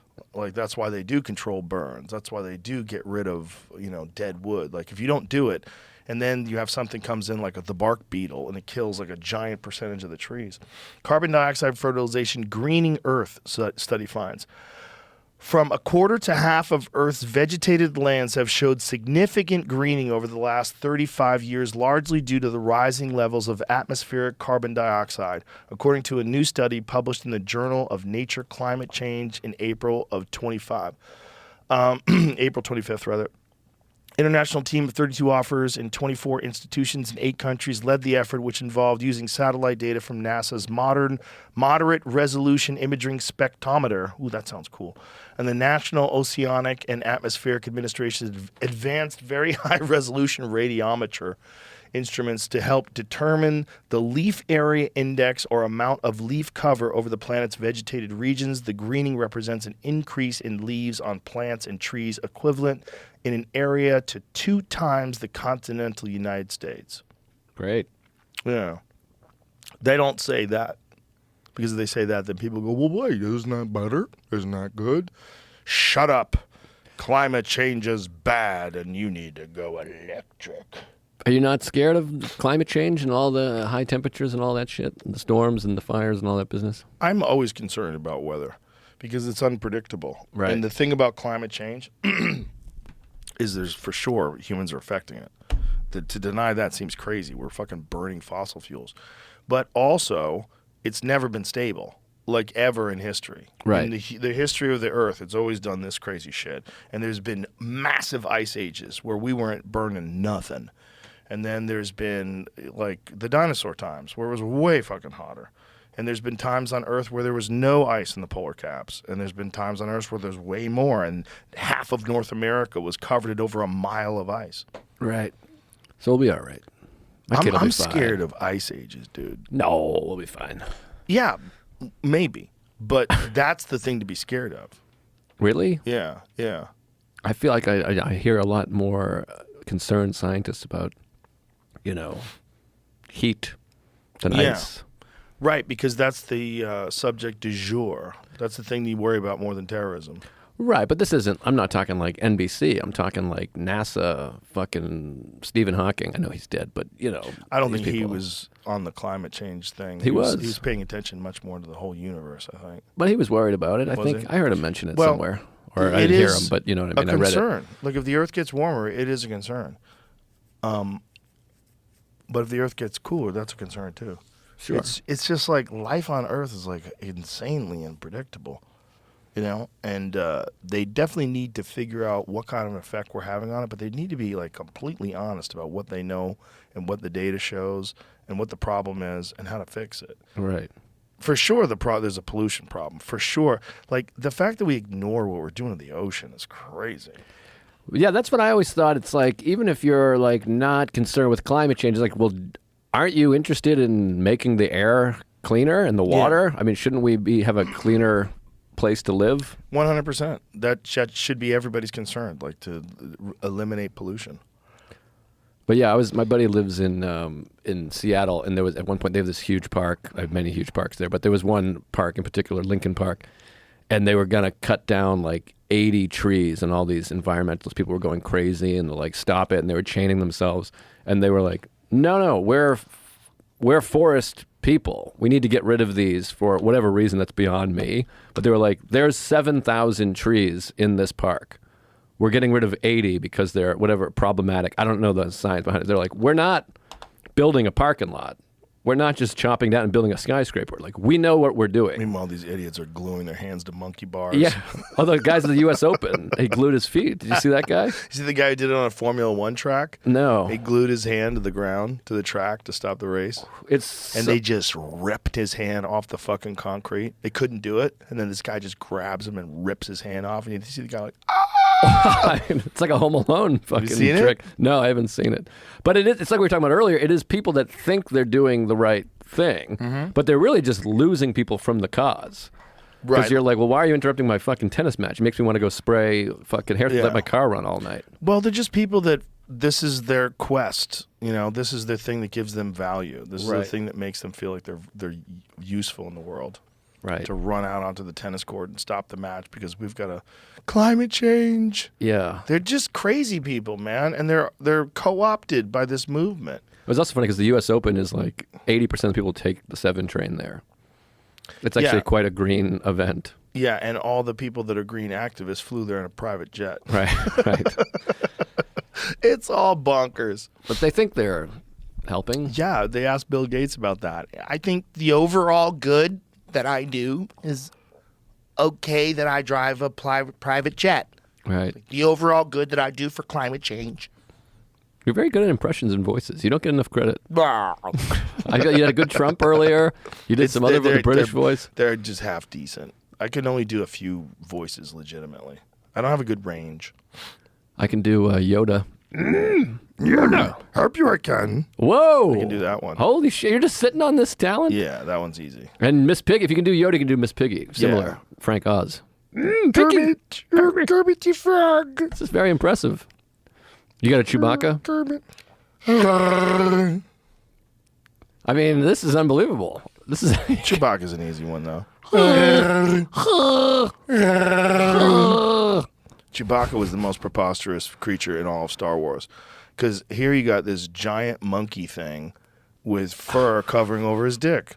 Like, why is he... No furry thing has fur covering its dick. But he conveniently is dickless. Also, he's got no pants on, and he's got the hairiest ass of all time. Like, how does he shit, and how does he wash it off, and how does he take that bare ass and sit down in the cockpit? It's a good point. He should have a pair of shorts. He should have like a Teen diaper on. Like, what? He can't even talk. What is he? He's a Wookiee. He's a Wookiee, right? He's a big Wookiee. Where's his shit? Where are they storing it? Does he use the regular bathroom on the fucking Millennium? Wow, it's a 90-minute movie. You Millennium can't have Falcon? him shitting. I mean, Wait, I want answers though. Like, what if you're sitting on that fucking same seat that Chewbacca was just on with his crusty ass? I wouldn't like that. My buddy just had another. My friend Matt Wayne, who I mentioned earlier, had another point. He has like bullets across his chest. Like he's got bandolier. He's got like shotgun shells. Why does he have a gun? It's a bandolier. So it's a thing that contains cartridges. If you look at the bandolier, they're cartridges for his rifle. But it's a everyone's laser rifle. They're all shooting lasers. Yeah, but no one else has cartridges. It probably has power for the. It's a good point. Yeah, no one else has that. But they have pistols, and doesn't he have a rifle? They have pistols, but they're like. Yeah, he has a rifle. But so those look those like things are shotgun shells. cartridges. They look like cartridges to me. Are different. Yeah. Honestly, so I don't know That's which is interesting. They're accurate. different. It's like the So Mandela that effect. one on your right, Jamie, that looks like a costume that It you does. buy. That looks fake. That's What from is that? Wikipedia. Yeah, maybe he wears different stuff in different movies. Yeah, maybe he Because doesn't have that's what it bullets. looks like to me. The flat things is what it looks like to me. Yeah. Maybe it's a bad Crossbow point. there. He's got a crossbow? That's ridiculous. No, this is too modern. That's not Chewbacca. He's got like a Maybe, mustache. that looks like AI stuff. Yes, it does. That looks like AI stuff. Did he have a kind of a crossbow? Now I'm thinking he kind of did. No, he I didn't have think a he crossbow. kind of did. I think he got a crossbow that like shot lasers. Get the hell out of here. He didn't have a crossbow. Yeah, no, I think he did. Yeah. Bowcaster. A What? bowcaster. Yeah. So it didn't pull back like a bow, but there was like something like he didn't have to like reload it with every shot. But I think what did it do? Yeah, see, he had a fucking crossbow. No, none of these He are was in the the movie. original- yes, it He's- is. Look at he's in like Michigan right there. This house is back there. They're That's ice not fishing. Star It's a Wars. toy to make it look like. That's a toy. Yeah, that's not. They're ice fishing. There you go, he's in- right here. A bowcaster combines traditional craftsmanship with galactic technology, Oh, see, there you firing go. metal quarrel encased in plasma energy. Yeah. It does say it appears in Star Wars 4. So that's why he's got those things around his waist or his shoulders, rather. It's all been thought through. Yeah. The first movies, man, were fucking amazing. When I was a kid, when Star Wars came out, I think we saw it like 13 times. It was a thing with me and my friends. Like, how many times can you see Star Wars? Yeah, it was fun. Scrape up some money, go see Star Wars. The Return of the Jedi is really silly. I don't remember. The Wookiees like beat the fucking Imperial Army with like rocks and stuff. They're like throwing sticks at them, and they're like, "Whoa!" The Ewoks? Was Yeah, it the Ewoks, Oh, yeah. the Ewoks. They're the cute Wookiees. Yeah, it was really silly. They're like rolling logs, and the fucking Yeah. they're all the Emperor, whatever the fuck you call it. Did you like Avatar? I hated Avatar. Really? Yeah, I just thought it was so heavy-handed, and I'm not a big cartoony, purple things, Blue people. blue people, and it just felt very like we're fighting the war for the thing under the ground. Which Yeah. you know, I was against Iraq war, but it felt so like ooh, Yeah. the war. I loved it. Me too. I like whatever you like. I liked. No, I mean, I know that, but that's a suspension of disbelief, and it's a comic book movie, essentially. yeah, I'm just not. That's not my scene. I love comic book movies. I love like the Avengers and the Hulk and God. Spider-Man and all that stuff. They're fun. But I grew up as a kid reading comic books. Right. So when they became legitimate, like when I was a kid, I was really into comic books, and the only thing you could get was like the Spider-Man cartoon on TV. There was no like real. There was the Incredible Hulk when it became a TV show later. But there was nothing like the Avengers. There's no like these movies. There was only Superman.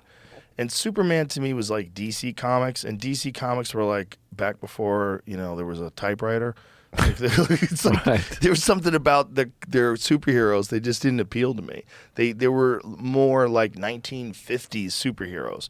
Whereas the Marvel comics to me, where they were like way more complex, way like Phoenix from the X-Men, like she was basically a god, and there was just there was like so many like Doctor Doom and fucking Doctor Strange, the Silver Surfer. They were cool. Yeah. They were different kinds of superheroes. I get it. You're not into it. Yeah, you were a gay kid. That's cool. I mean, that's cool. You changed and you evolved. No, I just never. I like the Christopher Nolan Batmans. Oh yeah, those are were good. fun. Those are I good. like Those are those. good. Those are good. A lot. Those are good. Who's your favorite Batman? Who's the best Batman?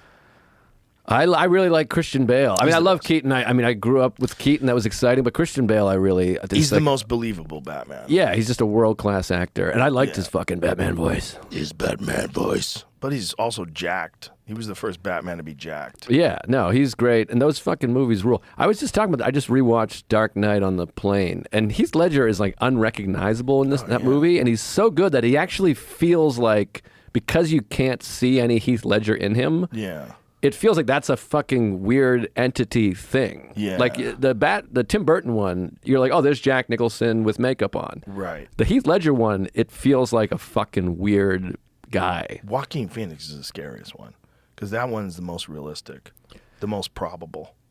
Yeah. And the weird thing is, like when that movie came out, it was before society fell apart.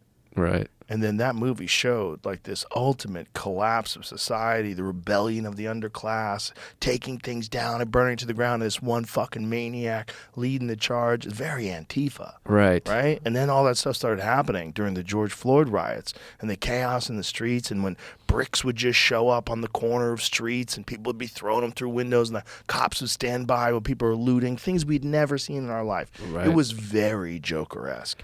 And that dude was an amazing Joker. He looked fucking insane in that movie. Well, he's another just fucking incredible actor. But there's like 3 Jokers now, right now. There's like the Joaquin Joker, and then Jared there's Leto. Jared Leto, and then there's the new one. There's a new one? The Batman. The Last Scene. Who's the new Joker? That actor who's great. He's in Killing of a Sacred Deer, which fucking rules. Yeah, they're I forget all. his name. That's the most complex character. Is the Heath Ledger Joker and the Joaquin Joker. Those are wild. Yeah. Who is that What's guy? his name? He's fantastic. Let me see this. I haven't seen this. I think it's a deleted scene. It says. I want your perspective.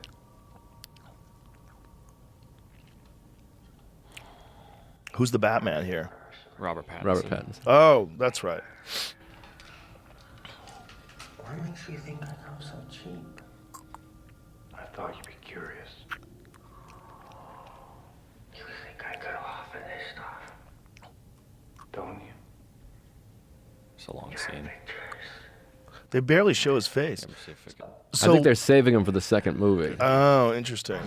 Because they just tease it at the end of the first one. There. Oh, interesting. Ooh, that's fun. It looks good. I like it. What's that actor's name? I will look up. He's really good. Do you ever get into those Yorgos movies, Killing of a Sacred Deer? No, what is that? Oh, you got to check it out. What This is guy, it? he's a Greek filmmaker. I don't know how to say his last name. Yorgos Do I have something. to read? You gonna make me read? No. I mean, he has a movie called Dogtooth that's amazing, and that is in Greek. You'd have to read that one. But Killing of a Sacred Deer is Nicole Kidman and Colin Farrell.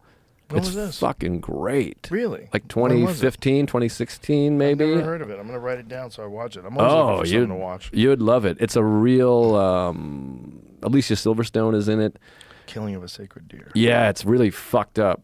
It's there's some. It's kind of funny. Yeah, that's the kid who's also the Joker. I think his name's Barry Keoghan. I just saw it for a second. He's really good, but it's a really fucked up, disturbing movie. Wow. This guy Yorgos makes these really disturbing movies. That's amazing. I never even heard of it. Oh, it's awesome. Yeah, highly recommend. That's a fun poster. Okay. Yeah, check it out. I don't know how to say his name. Lanthimos. He's got a new movie coming out with Emma Stone. That's also. You're a looks real great. movie buff, huh? I mean, I'm a lover of movies. I don't know. I don't know if I'm a buff. Do you find yourself like wanting to create your own? Yeah, I mean, I did the movie with Louis. Right, but I mean, like from scratch. Yeah, definitely. I want to do more. I'm making a documentary right now about a comedian named Tom Dustin, a buddy of mine, that we're almost finished with. In fact, I wanted to ask you. I asked Jamie earlier. There's like a 4-second clip. He runs a club in Key West. I think Ari talked about it here. And we have a clip from this show that's like 4 seconds. It's literally just you saying, "Is there a club in Key West?" And Ari's like, "Yeah, there's a small club." Yeah, I know. I know Tom Rhodes worked there. I was following him on Yeah. Instagram, and I saw he was at Key West. I was like, oh, that looks like a fun place to go to. Yeah, it's fucking great. And my buddy Tom Dustin, we started together in Boston, and we were drunk and wild. And I kind of got sober and went to New York, and then he kept drinking and went to Key West. And it's kind of the story of our little paths. And he's just a hilarious, amazing comedian. And he owns the club? He co-owns the club and runs it. He MCs and books it, and he's living the Key West life. And he's a fascinating guy, and he's like fucking that. hilarious. There's a bunch of stand-up in it and great stories. How often do they have to evacuate? I don't think that often. Really? No, I don't think they've evacuated in a long time. Hurricanes don't get them? They do, but not that often. Every few years, I think. I think they just wait out the storms. They have weird rules. They can't build high-rises there and all that course. shit. But Can they make hurricane-proof houses? Once every 6 years. yeah, There you go. It's been a while. Can you show me the clip? We'll end with that. Show me the clip from this documentary you're doing. I haven't. I don't. You don't have it? I don't have it. Yeah, shit. What it's on the my phone. fuck, I should have Joe? sent it Where's your ahead. I phone? fucked You have up. it- It's on your phone? Yeah. Yeah, send it to Jamie. Can you drop it to me, or is it a link? Let me see. Oh God, I should have done this Don't before. worry about it. Don't worry about it. If Don't it takes panic. too long, we'll just edit it. I fucked up. Don't sweat it at all. Let me see if I can find it. While you're doing this, let me just tell you how much fun it's been having you in town. Oh man, I enjoyed it. I enjoyed it.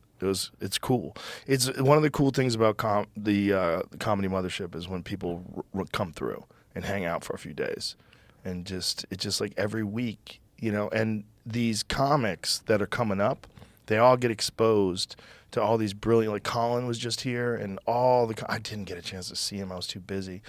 But all the comics were here was just raving about how great he was and how much fun it was. And they said it was a master class. They said he's just brilliant on stage. Well, Colin's the fucking best. He's so underrated. It's like him and Attell are so brilliant, but yet do not promote themselves at all. Yeah, I think he's getting better at it, but yeah, he's truly a genius. And that's a guy that's just always giving and always so thoughtful, always takes calls from comics. Colin? Yeah. He's a sweetheart. He's always been a sweetheart. In that show that he did, Tough Crowd, was really essentially one of the beginnings of podcasting as well. There's a few beginnings of podcasting, like the way we do it. Mm-hmm. You do it, I do it, and like all of our friends, whether it's Legion of Skanks or Ari, or it's just shit talking, guys getting together and fucking around and hanging out, and that was what Tough Crowd was. Yeah. You got a bunch of comics together, and they would all start fucking with each other and roasting, and Patrice and Norton, and it was awesome. I loved it. I did it a couple of times, but every time I did it, I was like, God, I love this. It's like a fucking amazing green room where there's cameras on you, and you're all just hanging out. Yeah, Colin really loves comics and the comic hang more than anybody. I mean, he just is, he's pure And they comic. really love him. This is the thing, like, nobody hates Colin. No. Have you ever heard anybody say a bad thing about Colin Quinn? I literally have not. Never. No. Never. But he's underrated, and I think when someone's that underrated, it's up to us to say, if you have a chance, go see that guy. I've seen him in the past. He's fucking brilliant. I haven't seen his new set that he's doing, but everybody that was at the club was like universally rapt. My friend Hassan, you met Hassan last night. Yeah, Hassan who's Ahmad. hilarious also. He's hilarious. And he's a guy it's been beautiful watching him grow. Because I met him when he was just starting out at the Comedy Store. And then all of a sudden he's in LA, and all of a sudden he's, getting up in LA, and then he moves to Austin. And now he's getting up multiple times a night. Like, he's constantly getting up. Because there's shows everywhere. There's shows all over the place out here. Yeah.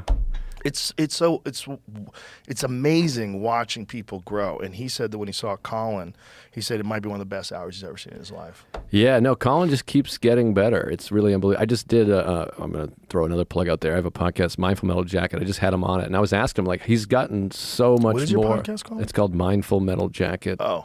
And I'm bad at naming things. No, that's a good name. But I just had him on, and we just talked about what a creative outburst he's had in the last 10, 15 years. What does he attribute it to? He just said he started organizing better, like really organizing his stuff and working towards having like, all right, this special is going to be about this thing, and just organizing his material. And well, he does kind of one-man show type specials, but with brilliant stand-up. Yes. Like, it's like really funny bits that are all organized on themes. Yeah. No, he's just a brilliant guy and just the best guy off stage. Just too. super nice guy. But that's the thing. It's like, doesn't have any desire to be any bigger. No, I don't think so. Like, all he's doing is just working on great work. But that's also why his work is so great, is because he's just concentrating on that, which I think is awesome. 'Cause that's like the most important part. I can't figure out how to say this. Don't worry about it. I was so excited to show it. Send it to me later, and I'll throw it up on Instagram. Okay, yeah, it's gonna be great though. All right, Joe List, you're the shit. Appreciate you. Thank you. Can I throw my special out Yes, there? please. Also, brand new special, Enough for Everybody. It's on YouTube, and I got fucking demonetized for saying cunt. Let's fucking go. All right, social media, all that stuff. What is it? At Joe List Comedy, and then YouTube. I got 3 specials on YouTube, 3 Bam. hours and 3.5 Bam. years. So. And go see him live. Very, very funny. Where are you going to be live next? Skankfest? Helium. I'm at Skankfest. I'm flying straight to Skankfest now. I literally have my bags with me. And then next weekend, Helium, October 5th through the 7th in Philadelphia. Oh, Philly that's Helium. a great room. Yeah, so That's one of my favorite rooms of all time. yeah, I'm pumped. I love the such a city. good room. I love the room, and it's mostly sold. So You know what's a act great? fast. Yeah, get in there. You know what else is a great room? Portland. Helium. Yeah, I was just there. Oh, it's great. Great Probably city. real good now. It's like doing stand up in a war zone. It's fucking weird. I went with a buddy who's from Portland. He took me to like the neighborhoods that are still normal because we're like losing that city. It's bad. It's crazy. All right. Thank you, Joe. Thank you. Bye, everybody.